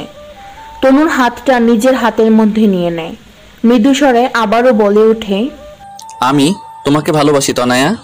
রূপ পকেট থেকে একটা রিং বার করে তনুর হাতে পরিয়ে দেয়। তারপর তনুর হাতে পরে দেয়। মাথা নিচু করে বলে ওঠে, কাল রাতেই দিতে চেয়েছিলাম ফার্স্ট নাইট ফার্স্ট গিফট, কিন্তু মনে ছিল না। তনু রূপের কথায় হেসে দেয়। রূপ লজ্জা পেয়ে মাথা নিচু করে নেয়। এই পৃথিবীতে সব থেকে বেশি বিশ্বাস আমি দুইজন মানুষকে করতাম, একজন তনুর বাবা আর একজন রূপ। অথচ তোমরা দুইজনই আমাকে ভীষণভাবে ঠকালে। আঞ্জুয়ারা বানু কথাগুলো বলে নিজের ঘরে চলে যায়। একটু পরেই গ্রাম থেকে মেয়ে পক্ষ আসার কথা ছিল, রূপের বাবার বন্ধুর মেয়ে। সব ঠিকঠাক থাকলে আজই বিয়ে পড়িয়ে দিবে বলে ঠিক করেছিলেন আঞ্জুয়ারা বানু। রূপ সারাদিন ভেবে পায় না কি করবে। এদিকে তনুও সারাদিন থমথমে মুখ করে আছে, না কিছু খাচ্ছে না কারোর সাথে কথা বলছে। রূপ বার কয়েক তনুর সাথে কথা বলার চেষ্টা করলেও সে মুখ ফিরিয়ে নিয়েছে। একটু আগে তনু রূপের ঘরে গিয়েছিল তাকে পরার জামা দিতে। তনু জামা রেখে ফিরে যেতে নিলে রূপ তনুর হাত ধরে নেয়। কথা বলিস না কেন? ইচ্ছে করছে না। আমার সাথে কথা বলতে ইচ্ছে করছে না? না তো, তোমার সাথে কেন হবে না? আমার তো আমার স্বামীর সাথে কথা বলতে ইচ্ছে করছে না। যেই স্বামী একটু পর নতুন বর সেজে অন্য মেয়ের কাছে যাবে, বিয়ে করবে, বাসর করবে। রূপ একটু রাগী গলায় বলে ওঠে, কি সব বলছিস? মাথা ঠিক আছে? ঠিকই তো বলছি। কি চাস? কিছু না। তনয়া, সংসার করতে চাই, সবার সামনে বুক ফুলিয়ে বলতে চাই তুমি আমার স্বামী। আমি বেঁচে থাকতে আমার স্বামীকে অন্য কারোর হতে দিব না। এমন লুকোচুরি সম্পর্ক চাই না আমি। তনু কথা বাড়ায় না। রূপের হাত থেকে নিজের হাতটা ছাড়িয়ে নিয়ে হাঁটা দেয় নিজের ঘরের দিকে। রূপ বিছানায় বসে পড়ে। বেশ কিছুক্ষণ এভাবেই কেটে যায়। একটু আগে অবশ্য শেফালি বেগম রূপকে তাড়া দিয়ে গিয়েছে, তবে রূপের কোনো হেলদোল নেই। এবার আঞ্জুয়ারা বানুর আগমন ঘটে। রূপকে এভাবে বসে থাকতে দেখে বেশ রাগারাগি করে। রূপ এবার ভীষণ রেগে যায়। প্রথমবারের মতো মামুনির চোখে চোখ রাখে। মামুনি, আমি বিয়ে করতে পারবো না।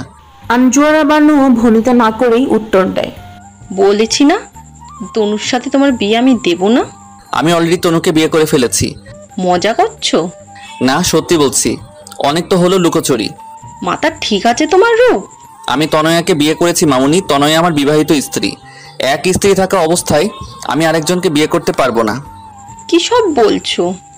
এখন কি তোমাকে কাবিননামা দেখাবো, তাহলে বিশ্বাস করবে? এবার আঞ্জুরা বানু ধপ করে বিছানায় বসে পড়ে। রূপ যে মজা করছে না তা সে বেশ বুঝতে পারছে। রূপ, আমি তো তোমার ভালোর জন্যই বলেছিলাম তনুর থেকে দূরে থাকতে। আই এম সরি মামুনি, আমি তোমায় ভালোবাসি, ঠিক তেমন তনুকেও ভালোবাসি। ওকে আর কষ্ট দিতে পারবো না। আঞ্জুরা বানু অবাক চোখে তাকিয়ে আছে রূপের দিকে।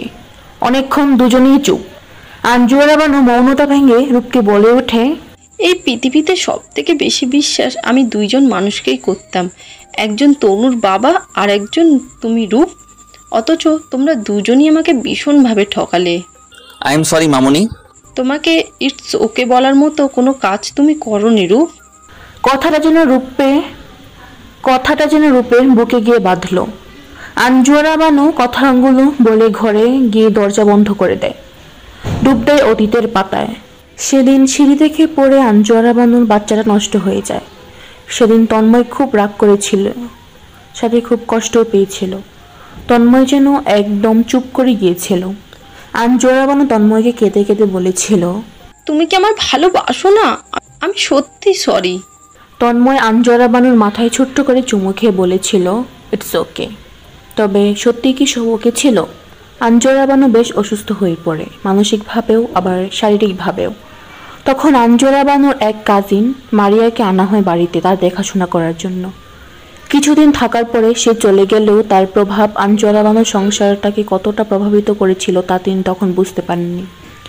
বেশ কিছুদিন কেটে যায়। আঞ্জুরা বানুর মাঝে বেশ কিছু কমপ্লিকেশন দেখা যায়। সে হাজার চেষ্টা করে কিছুতেই কনসিভ করতে পারছিল না। তাদের মাঝে দূরত্ব বাড়তে থাকে। ধীরে ধীরে তন্ময় বিহেভিয়ারও কেমন যেন বদলে যেতে থাকে। সে আগের কেয়ার ভালোবাসা কিছুই যেন নেই। আঞ্জুরা বানু তখন বাবার বাড়িতেই থাকতো। তন্ময় মাঝে মাঝে আসতো। বেশিরভাগ সময় সে নিজের বাড়িতেই থাকতো। বছরখানেক এভাবেই কেটে যায়। একদিন আঞ্জুরা বানু লক্ষ্য করে তন্ময় কারোর সাথে ফোনে কথা বলে। তন্ময়কে তার কাছে আসতে বললেও সে তার প্রিয় আঞ্জুকে ইগনোর করতে থাকে। একদিন আঞ্জুরা বানু কাউকে কিছু না বলেই তন্ময় গ্রামের বাড়ি চলে যায়। তন্ময় তখন গ্রামেই ছিল। তন্ময় ছোটবেলা থেকে তার মামা মামির কাছে মানুষ। আঞ্জুরা বানু সোজা পৌঁছে যায় তন্ময়ের মামা বাড়িতে। আঞ্জুরা বানু বাড়ির ভেতরে ঢুকতেই দেখে দোলনায় 1-1.5 মাসের দুটো ছোট্ট ফুটফুটে যমজ বাচ্চা দুলছে। আঞ্জুরা বানু কাছে যেতেই একটা বাচ্চা আঞ্জুরা বানুকে দেখে কান্না শুরু করে দেয়। বাচ্চার কান্না শুনে ভেতর থেকে দৌড়ে আসে মারিয়া। মারিয়া বাহিরে এসে আঞ্জুরা বানুকে দেখে ভূত দেখার মতো চমকে যায়, মাথাটা নিচু করে নেয়। একটু পর তন্ময়ও বেরিয়ে আসে। আঞ্জুরা বানু যা বোঝা হয়ে গেছে। ছুটে তন্ময়ের কাছে যায়, ছু মেলে তন্ময়কে কলারটা চেপে ধরে। কেন করলে এমন? কেন ঠকালে? বেঈমান, বিশ্বাসঘাতক! তোমায় সব দিয়েছি আমি। তন্ময় আঞ্জুরা বানুর হাতটা নিজের হাতের মধ্যে চেপে ধরে ছোট্ট করে বলে ওঠে, সরি তাঞ্জু, আমি শুধু বাবা হতে চেয়েছি, যা তুমি দিতে পারোনি। তোমার চাওয়াটাই সব? আমার ভালোবাসা তার কি কোনো দাম নেই? তন্ময় কিছু বলে না। মাথা নিচু করে আঞ্জুরা বানুর হাতটা মুখের কাছে নিয়ে ছোট্ট করে চুমু খায়। আঞ্জুরা বানু হাতটা ছাড়িয়ে নেয়। মারিয়ার কাছে গিয়ে গাল বরাবর একটা ঠাটিয়ে চড় মারে। প্রচণ্ড আগে মারিয়ার গলা চেপে ধরে। কেন করলি এমন? আমি তো তোকে আমার দুঃসময়ের বন্ধু ভেবেছিলাম, তুই তো আমার সুসময়ের কাল হয়ে দাঁড়ালি। ততক্ষণে গোটা বাড়ির লোকজন জড়ো হয়ে গিয়েছে। মারিয়াকে আঞ্জুরা বানুর কাছ থেকে সরিয়ে নেয় তন্ময়ের মামি। তন্ময়ের মামি বর্জ্যের মতো গর্জে ওঠে আঞ্জুরা বানুর উপর। কি ভেবেছোটা কি তুমি? বাজা মেয়ে মানুষ, একটা বাচ্চার জন্ম দিতে পারো না আর এসেছো কোমর দেখাতে? অনেক দেখেছি তোমার তেজ। আমার ছেলের বউ আর নাতনিদের দিকে চোখ তুলেও তাকাবে না বলে দিলাম। বেরিয়ে যাও বাড়ি থেকে। আঞ্জুরা বানু সেখানেই বসে হাউমাউ করে কান্না করতে থাকে। তন্ময় যেন সেখানেই জমে গিয়েছে। একটু পর আঞ্জুরা বানু নিজেকে সামলে নেয়। তন্ময় তার কাছে এসেছে, হাত ধরে ওঠানোর চেষ্টা করছে। আঞ্জুরা বানু তন্ময়ের হাত সরিয়ে নেয়, চোখ মুখ শক্ত করে উঠে দাঁড়ায়। তারপর কোনো কথা না বলেই সেখান থেকে বেরিয়ে যেতে থাকে। তন্ময় পেছন থেকে দাঁড়িয়ে বলে ওঠে, তাই আই এম সরি তাঞ্জু, আমি শুধু বাবা হতে চেয়েছিলাম। আঞ্জুরা বানু হাসে, সব কষ্ট চেপে নিয়ে উত্তর দেয়, হয়েছে তো, দেখো তুমি এই দুইটা ছোট ফুটফুটে মেয়ের বাবা। তোমার ইচ্ছে পূরণ হয়েছে তনয়। স্ত্রী সন্তান নিয়ে সুখে থাকো, আমাকে ভুলে যাও, আমার ছায়াও আর তুমি দেখতে পাবে না। দূরে মারিয়া দাঁড়িয়ে হাত জোর করে ক্ষমা চাইতে থাকে বোনের কাছে। আঞ্জুরা বানু তাকেও হাসি মুখে উত্তর দেয়, তোর কোনো দোষ নেই, দোষ তো আমার ভিত্তিহীন তাসের ঘর তৈরি করেছিলাম, সামান্য ঝড়ে ভেঙে গেছে। তনয়, আমি বাজা নই, তুমি একটু অপেক্ষা করতে পারতে, হয়তো সবটা ঠিক হয়ে যেত। আঞ্জুরা বানু আর এক মুহূর্ত সেখানে দাঁড়ায় না, সোজা বাড়ি চলে আসে। আঞ্জুরা বানু এখন 2 মাসের অন্তঃসত্ত্বা ছিল, তবে ব্যাপারটা সে তন্ময়কে জানায় না। বাড়ি এসে তন্ময় মারিয়া এইসব কাণ্ড সে বাবা আর ভাইদের জানায়। সব শুনে রূপের বাবা পারলে তন্ময়কে সেখানেই পুঁতে ফেলবে, এমন একটা অবস্থা আঞ্জুরা বানু স্পষ্টভাবে জানিয়ে দেয় তন্ময়ের কোনো ক্ষতি করতে চাইলে তারা বোনের মরা মুখ দেখবে। তন্ময় বার কয়েক আঞ্জুরা বানুর সাথে দেখা করতে চাইলেও সে দেখা করেনি।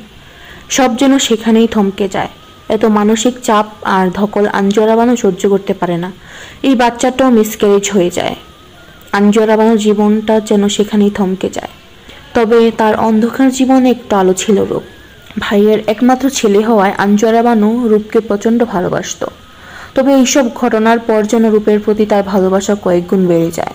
রূপ তার একাকী অন্ধকার জীবনে একটু আলো। ছোট রূপও ফুপ্পিকে খুব ভালোবাসত। মাঝে কেটে যায় কয়েকটি বছর। হঠাৎ একদিন আঞ্জুরা বানুর ফোনে একটা রং নাম্বার থেকে কল আসে। কলটা রিসিভ করতেই জীবনের সবচেয়ে ভয়ঙ্কর মুহূর্তের সম্মুখীন হন তিনি। একবার আসবে প্লিজ, শেষবারের মতো। আমার তোমার কাছে ক্ষমা চাওয়ার আছে, নয়তো আমি মরেও শান্তি পাবো না। তন্ময়ের এমন আকুতি চেয়েও ফেরাতে পারছে না আঞ্জুরা বানু। ভালোবাসায় যে বড্ড মায়া। তন্ময় গোটা পরিবার নিয়ে গ্রামে যাচ্ছিল। তার মামা গত রাতে হার্ট অ্যাটাক করে মারা যান। নিজের বলতে তন্ময়ের মামা আর মামি ছাড়া আর কেউ নেই। খবর পাওয়া মাত্র তন্ময় ভোর রাতে রওনা হয়ে যায় গোটা পরিবার নিয়ে। তন্ময় একাই যেতে চেয়েছিল, কিন্তু মারিয়া জোর করায় তাকেও নিয়ে যায়। হাইওয়ে ক্রস করতে যেতেই গাড়ি নিয়ন্ত্রণে হারিয়ে ধাক্কা খায় এক চলন্ত ট্রাকের সাথে। ঘটনাস্থল থেকে 4 জনকে শিফট করা হয় হাসপাতালে। একজনের স্পট ডেড আর তন্ময়ের মাথায় আঘাত লেগেছে, ইন্টারনাল ব্লিডিং হচ্ছে প্রচুর, হয়তো বেশিক্ষণ বাঁচবে না। হাসপাতাল থেকে তন্ময় আঞ্জুরা বানুকে ফোন করে। খবর পাওয়া মাত্র তিনি কিছু চিন্তা না করে হাসপাতালে রওনা হয়ে যান। হাসপাতালে পৌঁছে দেখে তন্ময় একটা বেঞ্চে বসে আছে। আঞ্জুরা বানুকে দেখে হাউমাউ করে কাঁদতে থাকে। তন্ময়ের মাথায় ব্যান্ডেজ করা।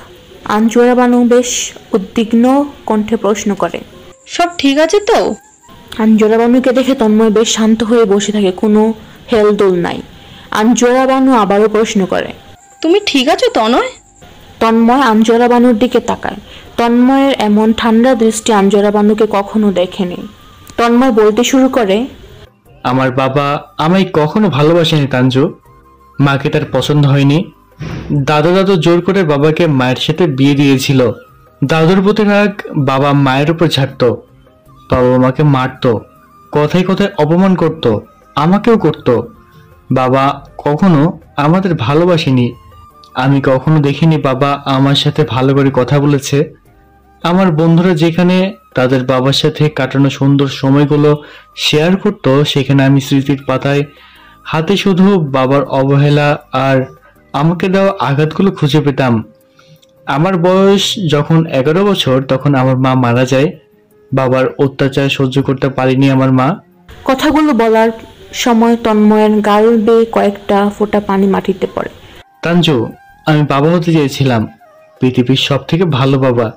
আমার চাওয়ার মধ্যে তো কোনো পাপ ছিল না, তবে আমি সেই চাওয়া পূরণ করার জন্য পাপ করেছি। তোমার সাথে অন্যায় করেছি, আমি ক্ষমা করে দাও তাঞ্জু। তন্ময় কেঁদে দেয়। আঞ্জুরা বানু তন্ময়কে ঠিক কি বলে সান্ত্বনা দেবে বুঝে উঠতে পারেন না। কিছুক্ষণ চুপ থেকে আবারও প্রশ্ন করে, তুমি ঠিক আছো?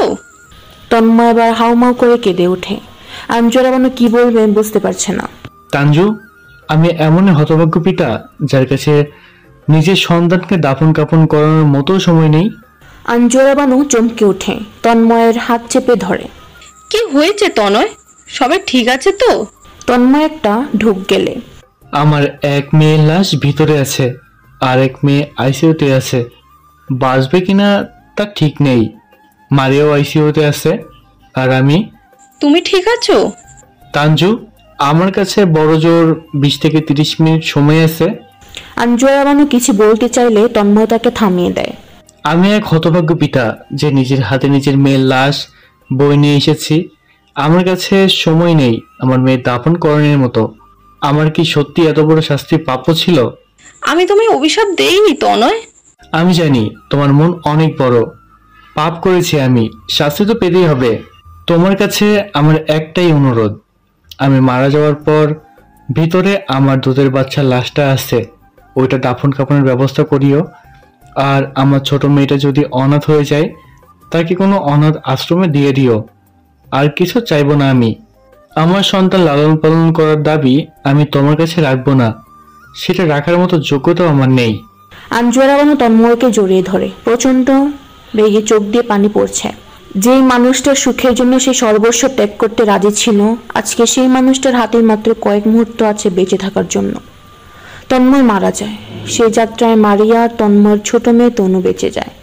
মারিয়া বেঁচে গেলেও জীবনের সবচেয়ে মূল্যবান দুজনকে একসাথে হারিয়ে ফেলেছে সে। এই সুখটাকে না বাঁচতে দেয় না মরতে। সে কারোর সাথে কথা বলে না। এভাবে বেশ কিছুদিন কেটে যায়।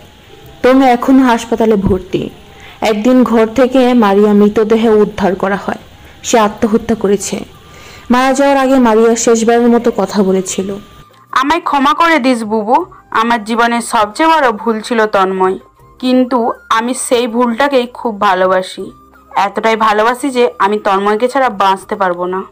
আঞ্জুয়ারা বানু সেই যাত্রাটাকে সেদিন সান্ত্বনা দিলেও মারিয়ার কাছে এইসব সান্ত্বনার কোনো মূল্যই ছিল না। সে তো ঠিক করে ফেলেছিল যে পৃথিবীতে তন্ময়কে ছাড়া থাকতে হবে, সে পৃথিবীতে সে থাকবে না। আবার একরকম ভাবে স্বামী সন্তানের মৃত্যুর জন্য সে নিজেকেই দায়ী করে। সেদিন সেই তো তন্ময়কে জোর করেছিল তাদের নিয়ে যাওয়ার জন্য। নিজের গোটা পরিবারটাকে হারিয়ে তনু এখন অনাথ।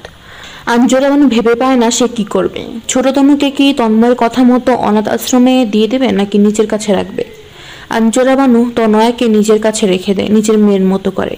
রূপের বাবা অবশ্য তনুকে রাখতে নারাজ। তনু যেন তার দুই চোখের বিষ। সেই ছোট্ট তনুকে বাড়ি ছাড়া করতে তিনি কোনো পরিকল্পনা বাদ রাখেননি। বোনের সংসার ভাঙার একমাত্র কারণ তো এই তনুই। তবে আঞ্জুয়ারা বানুর নাছরবান্দা তনুকে তিনি নিজের কাছে রাখবেন, তাতে যে যা বলার বলুক।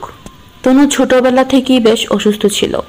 অ্যাক্সিডেন্টের কারণে তার শরীর বেশ কিছু কমপ্লিকেশন দেখা দেয়। আঞ্জুয়ারা বানু তনুকে নিজের সন্তানের পরিচয় দিলেও সন্তান সমতুল্য ভালোবাসা কখনো দিতে পারেননি। তনুকে দেখলে তার তন্ময়ের কথা মনে পড়ত, আবার মনে পড়তো মারিয়ার করা বিশ্বাসঘাতকতার কথা। কিন্তু দিন শেষে তিনি তনুর মা। জন্ম না দিলেও তনুর প্রতি সমস্ত দায়িত্ব তিনি একা পালন করেছেন। তনুকে তিনি ভালোবাসেন। তনুর জন্য তার মনে সেই ভালোবাসা জায়গাটা বড়ই গভীর। তনু তন্ময়ের একমাত্র স্মৃতি, যেটা তিনি বহন করছেন। আঞ্জুয়ারা বানু নিজেকে সামলে নেয়, চোখ মুখ শক্ত করে নিচে নেমে আসে। রূপ সেখানেই বসা ছিল। মেয়ে পক্ষ এখনো আসেনি। রূপ মামনিকে দেখে জড়িয়ে ধরে। আমায় ক্ষমা করো মামনি। তুমি যা করেছো ভেবে করেছো? জানি না। কথাটা আগে জানাওনি কেন? আজকে আমাদের সম্মান কোথায় দাঁড়াবে? জানি না। তাহলে কি জানো? শুধু জানি আমি তনুকে ভালোবাসি। ভালোবাসার রং বদলায় রূপ। আমি বদলাবো না। তুমি তনুর ব্যাপারে কতটুকু জানো? যতটুকু জানলে তনুর সাথে সারা জীবন থাকতে পারবো ততটুকু। কিছুই জানো না তুমি। সময় আসলে সব জেনে তুমি বদলাবে রূপ। জীবনে কমপ্লিকেশন কেউ জানে না। আঞ্জুয়ারা বানু আর কথা বাড়ায় না। আপাতত পরিবারের সম্মান রক্ষা করতে হবে। আঞ্জুয়ারা বানু ফোন করে মেয়ে পক্ষকে। তারা কত দূর আছেন জানা দরকার। বিয়ের আয়োজনটা বন্ধ করতে হবে। তিনি ফোন করে মেয়ে পক্ষকে। কিন্তু ওইদিকে ঘটছে আরেক কাণ্ড। মেয়ে নাকি পালিয়েছে বাড়ি থেকে। কথাটা শুনে তিনি অবশ্য একটু খুশি হন, মুখ রক্ষা তো হয়েছে। এদিকে বাড়ির সবাই তো অবাক। রূপ সেজে গুজে বাড়ি থেকে বেরিয়ে যায়। রূপের বেরোনোর সময় তনু রূপকে জিজ্ঞেস করে, কই যাও? আমার সতীন তো পালালো। রূপ হেসে উত্তর দেয়, তোর হবু সতীনের বিয়ে দিতে যাচ্ছি। বিয়ে মানে? বিয়ে মানে বিয়ে। তোর নিজেরও তো এক্সপেরিয়েন্স আছে, তাও এত মানে করিস কেন? আমি যাব। রিসেপশনে তোকে নিয়ে যাব, বিয়েতে না। কার রিসেপশনে? কার আবার অন্তরের আর তোর না হওয়া সতীনের। না হওয়া সতীন মানে? আর এখানে অন্তর ভাইয়া আসলো কই থেকে? রূপ একটু সিরিয়াস মুখ করে উত্তর দেয়, তনু, আমি মামুনিকে বিয়ের কথা বলে দিয়েছি। তোকে মামুনি যদি তোকে এমন কিছু বলে যেটা তোর মানতে কষ্ট হচ্ছে, ভেঙে পড়বি না তনু। আমি সবসময় তোর সাথে আছি। যেও না তুমি, মা বকবে আমায়। আমি অন্তরকে কথা দিয়েছি, আমি তাড়াতাড়ি ফিরবো, ভয় পাস না তনু, আমি সব জানি। কি জানো? রূপ আর কথা বাড়ায় না, দ্রুত পায়ে বেরিয়ে যায়। বাবার দেওয়া কথা তার রাখতে হবে। আবার এদিকে পরিস্থিতিও ভালো নয়, তাড়াতাড়ি ফিরতে হবে, তাকে যে কোনো সময় ঝড় আসতে পারে। রূপ রাতে বাড়ি ফেরা মাত্র রূপের মা তাকে জানায় আঞ্জুরা বানু তার জন্য অপেক্ষা করছে। রূপ তার মাকে প্রশ্ন করে, মা, আমার কাজে কি তুমি কষ্ট পেয়েছো? শেফালি বেগম একটু সময় নিয়ে উত্তর দেয়, তোমার বাবা তনুকে পছন্দ করতো না, তবে আমার তনুকে নিয়ে কোনো সমস্যা নেই। তবে কষ্ট আমি পেয়েছি এটা জেনে যে আমার ছেলে আমাকে না জানিয়ে বিয়ে করে ফেলেছে। ছেলের বিয়ে নিয়ে মায়ের অনেক ইচ্ছে থাকে, স্বপ্ন থাকে। সরি মা। তনুকে ছেলের বউ হিসেবে আমার মানতে সত্যিই কোনো সমস্যা নেই, তবে তুই অন্যায় করেছিস রূপ। এভাবে কাউকে না জানিয়ে বিয়ে করে ফেলা ঠিক হয়নি।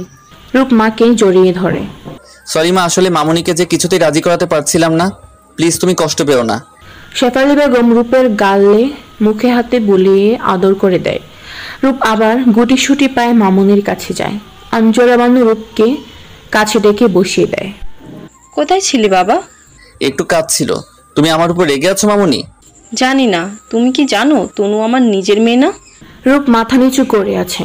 আঞ্জুরা বানু আশা করেছিল রূপ হয়তো চমকাবে, হয়তো অবাক হয়ে রিয়েক্ট করবে, কিন্তু রূপ কোনো রিয়েক্ট করে না, চুপচাপ আছে। আঞ্জুরা বানু রূপকে কাছে ডাকে, আমার কাছে বসো, কথা আছে। তনু আমার মেয়ে না রূপ।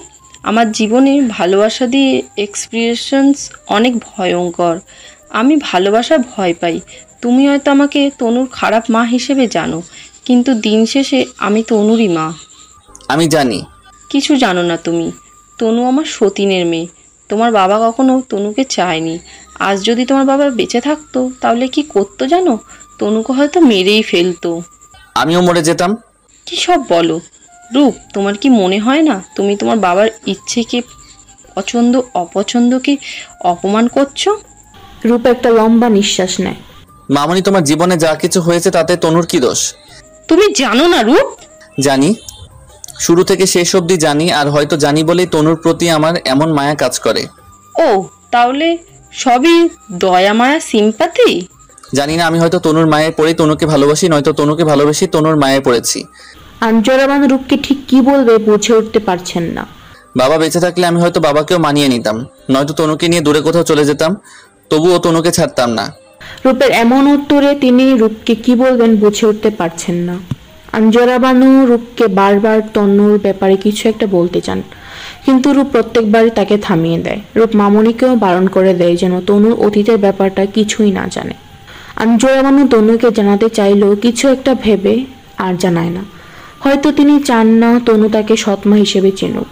তিনি তনু নিজের মা হয়েই থাকতে চান, খারাপ মা হোক বা ভালো মা, দিন শেষে তিনি তনুর মা। বাড়ির পরিবেশটা কেমন একটা হয়ে আছে। তনু সেই দুপুরের পর থেকে আর ঘর থেকে বার হয়নি। তনুর কেমন যেন লাগছে। শেফালি বেগম বার কয়েক তনুর ঘরে আসলেও তনু তেমন একটা কথা বলেননি, শুধু প্রশ্নের উত্তর দিয়েছে মাত্র। শেফালি বেগমও বেশ বুঝতে পারছে তনুর অস্বস্তি হচ্ছে। রাতে তনুকে খাবারের জন্য ডাকা হয়। তনু জানে দেয় সে পরে খাবে, সবাই খেয়ে নিক। তনুর মধ্যে কেমন একটা সংকোচ কাজ করছে, সবার সামনে যেতে ইচ্ছে করছে না। রূপ খাবার খেয়ে হাঁটা ধরে তনুর ঘরের দিকে। এবার আর আঞ্জুরা বানু রূপকে কিছু বলে না, চুপচাপ নিজের ঘরে চলে যায়। তনু বিছানায় উবু হয়ে বই পড়ছিল। রূপ কিছু না বলেই দুম করে বিছানায় গিয়ে তনুর পাশে শুয়ে পড়ে। তনুর তো ভয়ে দম হয়ে যায় অবস্থা। তনু উঠে বসে, কি করছো? কেউ দেখে ফেললে? দেখে ফেললে মানে? সবাই তো দেখলো আমি তোর ঘরে আসলাম। তনু চমকে যায়। দেখেছে মানে? মা দেখেছে? কি বলো, বকলো না তোমাকে? রূপ তনুকে টেনে নিজের কাছে নিয়ে আসে। বকবে মানে? কেন বকবে? বর বউয়ের ঘরে গেলে শাশুড়িরা বকা দেয়, জানি না তো? ধ্যাত, তনয়া, কাল রেডি থাকিস। কেন, আবার ডিনার ডেটে নিয়ে যাবে সেদিনের মতো? রূপ লজ্জা পায়। তনুকে একটা চোখ মেরে বলে, কেন, আবার যেতে মন যাইছে নাকি? ক্যান্ডেল লাইট ডিনার সমস্যা নেই, এখন তুই চাইলে আমরা নিজেই রুমেই করতে পারি না? মানে ক্যান্ডেল লাইট ডিনার। এবার তনু লজ্জা পেয়ে যায়। সত্যি করে বলো, কোথায় নিয়ে যাবে? কাল অন্তরের বিয়ের রিসেপশনে। অন্তর ভাই আবার কবে বিয়ে করলো? আজই। কি বলো? আচ্ছা, তোমার না হওয়া সতীন কি অন্তর ভাইয়ের সাথে পালিয়েছে? রূপ জোরে জোরে হাসে। আমার বন্ধু আসলেই গ্রেট। সেদিন রূপ তনুকে বারবার নিজের ঘরে থাকার জন্য বললেও তনু যেতে নারাজ। সে তো ভয়ে দরজা বন্ধ করে রেখেছে যাতে রূপ না আসতে পারে ঘরে।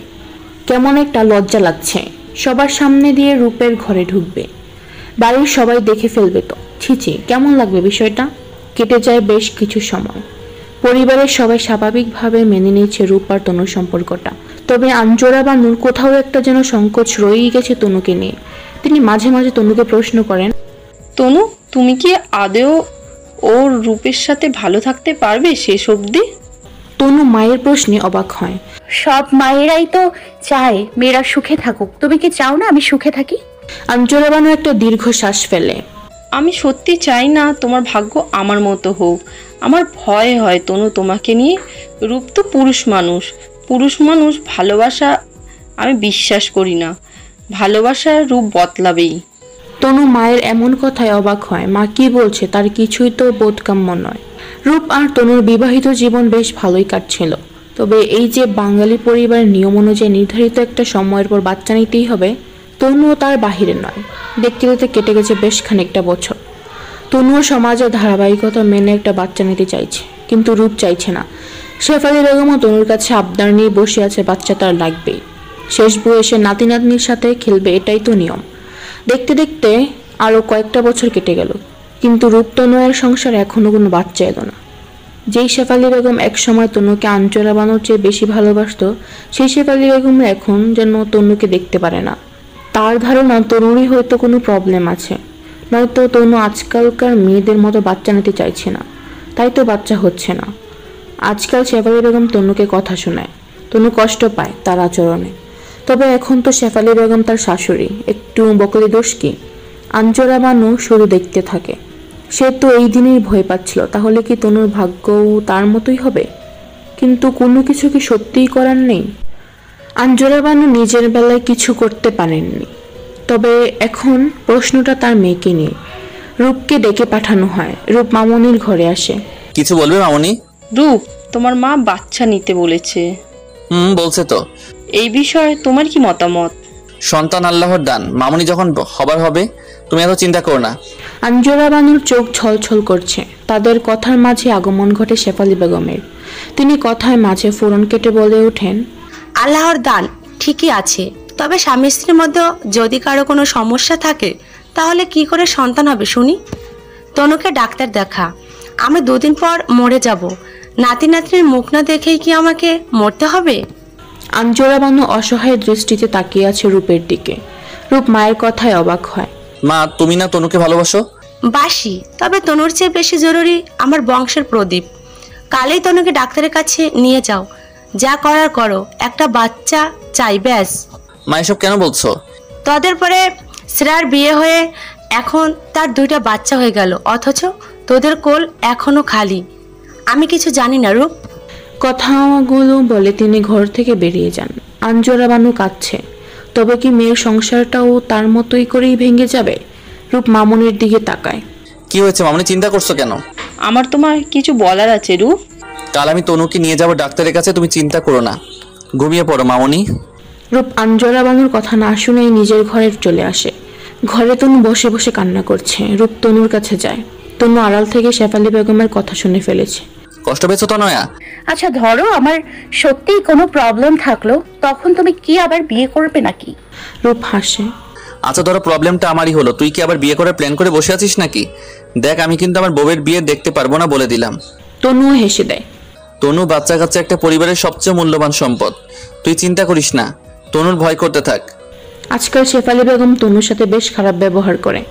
ব্যাপারটা আঞ্জোরা বানুরও চোখে লাগছে খুব। আঞ্জোরা বানু নিজেকে সামলাতে না পেরে একদিন বলেই বসে, তনুর সাথে এভাবে কথা বলো না ভাবি, তুমি তো ওকে ছোটবেলা থেকে মানুষ করেছো। একবার ওর মুখের দিকে তাকাও তো, কতটা কষ্ট পায় ও তোমার ব্যবহারে। শেফালি বেগম কিছুটা হকচকিয়ে বলে ওঠে, তুমি কি করে আশা করো আমি তোমার মেয়ের মুখের দিকে তাকিয়ে নাতি নাতনির আশা ভুলে যাব? কিছুক্ষণ থেমে তিনি আবারও নিজ থেকেই বলে ওঠে, আজকাল অনেক চিকিৎসার পদ্ধতি বেরিয়েছে, আল্লাহ দিলে টাকা পয়সাও তো কোনো অভাব নেই, দেখো কি হয়। পরে যদি নাই হয় তখন ভাবা যাবে। না হলে কি করবে ভাবি? শেফালি বেগম আঞ্জুরা বানুকে কোনো উত্তর দেয় না।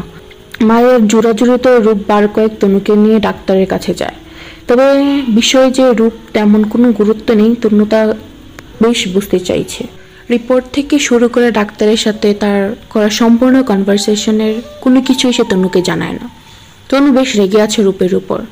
রূপ বিছানায় হেলনা দিয়ে শুয়ে ফোন চাপছে। রূপকে বার কয়েক ডাকার পরেও তার কোনো রেসপন্স নেই। তনু আরও রেগে যায়, রূপের হাত থেকে ছো মেরে ফোনটা নিয়ে যায়। কি হলো, ফোন নিলি কেন? ডাকছি তো। কি শুনছি তো, বল। ডক্টর কি বলেছে? কোন ডাক্তার? কোন ডাক্তার মানে? আমাদের বাচ্চা হবে কবে? এত বাচ্চা বাচ্চা করিস কেন? তুই নিজেও তো একটা বাচ্চা। ধ্যাত, বলো না। কিছু না। বলো না। বললাম তো কিছু না। তনু একটু থেমে যায়, আস্তে ধীরে বলে ওঠে, শোনো না, ডক্টর কি আমার কোনো প্রবলেমের কথা বলেছে? আমার জন্য কি? রূপ একটু সিরিয়াস ভঙ্গিতে বলে ওঠে, বলেছে তো। ডাক্তার এটাও বলেছে আমার জন্য নাকি মেয়ে দেখে রেখেছে, আমি রাজি থাকলেই হাসপাতালে বিয়ে দিয়ে দিবে। মেয়ে কিন্তু তোমার চেয়ে সুন্দরী। তুমি দেখেছো? না, ডাক্তার বললো। আমি তাহলে কম সুন্দরী, তাই না? তনু রূপের দিকে তাকিয়ে আছে। রূপ হো হো করে হেসে ওঠে। তনু কেঁদে দেয়। রূপ তনুকে জড়িয়ে ধরছে। আজকাল মা তোমাকে খুব কথা শোনায়, তাই না তনয়া? বাদ দাও, আমি কিছু মনে করি না। হাজার হোক শাশুড়ি বলে কথা। কষ্ট পেয়ে না তনু, আমি আছি তো। তুমি আছো বলেই তো আমি আছি। রূপের নানু আপু বেড়াতে এসেছেন, কিছুদিন এই বাড়িতে থাকবেন। তনুকে তিনি অবশ্য আগে থেকেই চিনেন। রূপের আম্মু যখন বাবার বাড়ি যেত তনুকেও সাথে নিয়ে যেত। তনুকে তিনি আদর করেন। রূপ আর তনুকে দোয়া দেন। রূপ তনুকে কাছে ডেকে বসিয়ে নেন। কি রে বাবা, বাচ্চা কবে নিবা?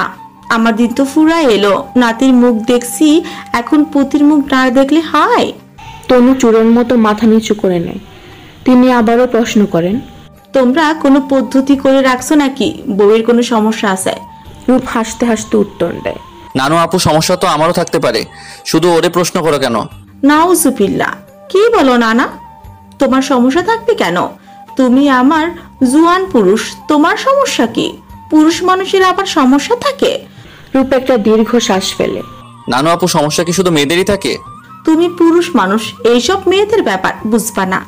যাও, তুমি যাও, তোমার বউয়ের সাথে কথা বলি। রূপ যেতে না চাইলেও রূপকে বুকে পাঠিয়ে দেয়। এখন মেয়েদের কথা হবে, মেয়েদের মাঝে তুমি পুরুষ মানুষ, কি করবা? যাও, ঘরে যাও। রূপ উঠে চলে যায়। তনুকে কাছে ডাকে। তনু কাছে যেতেই হাত ধরে বসিয়ে দেয়। বউ, তোমার কি কোনো সমস্যা হয়?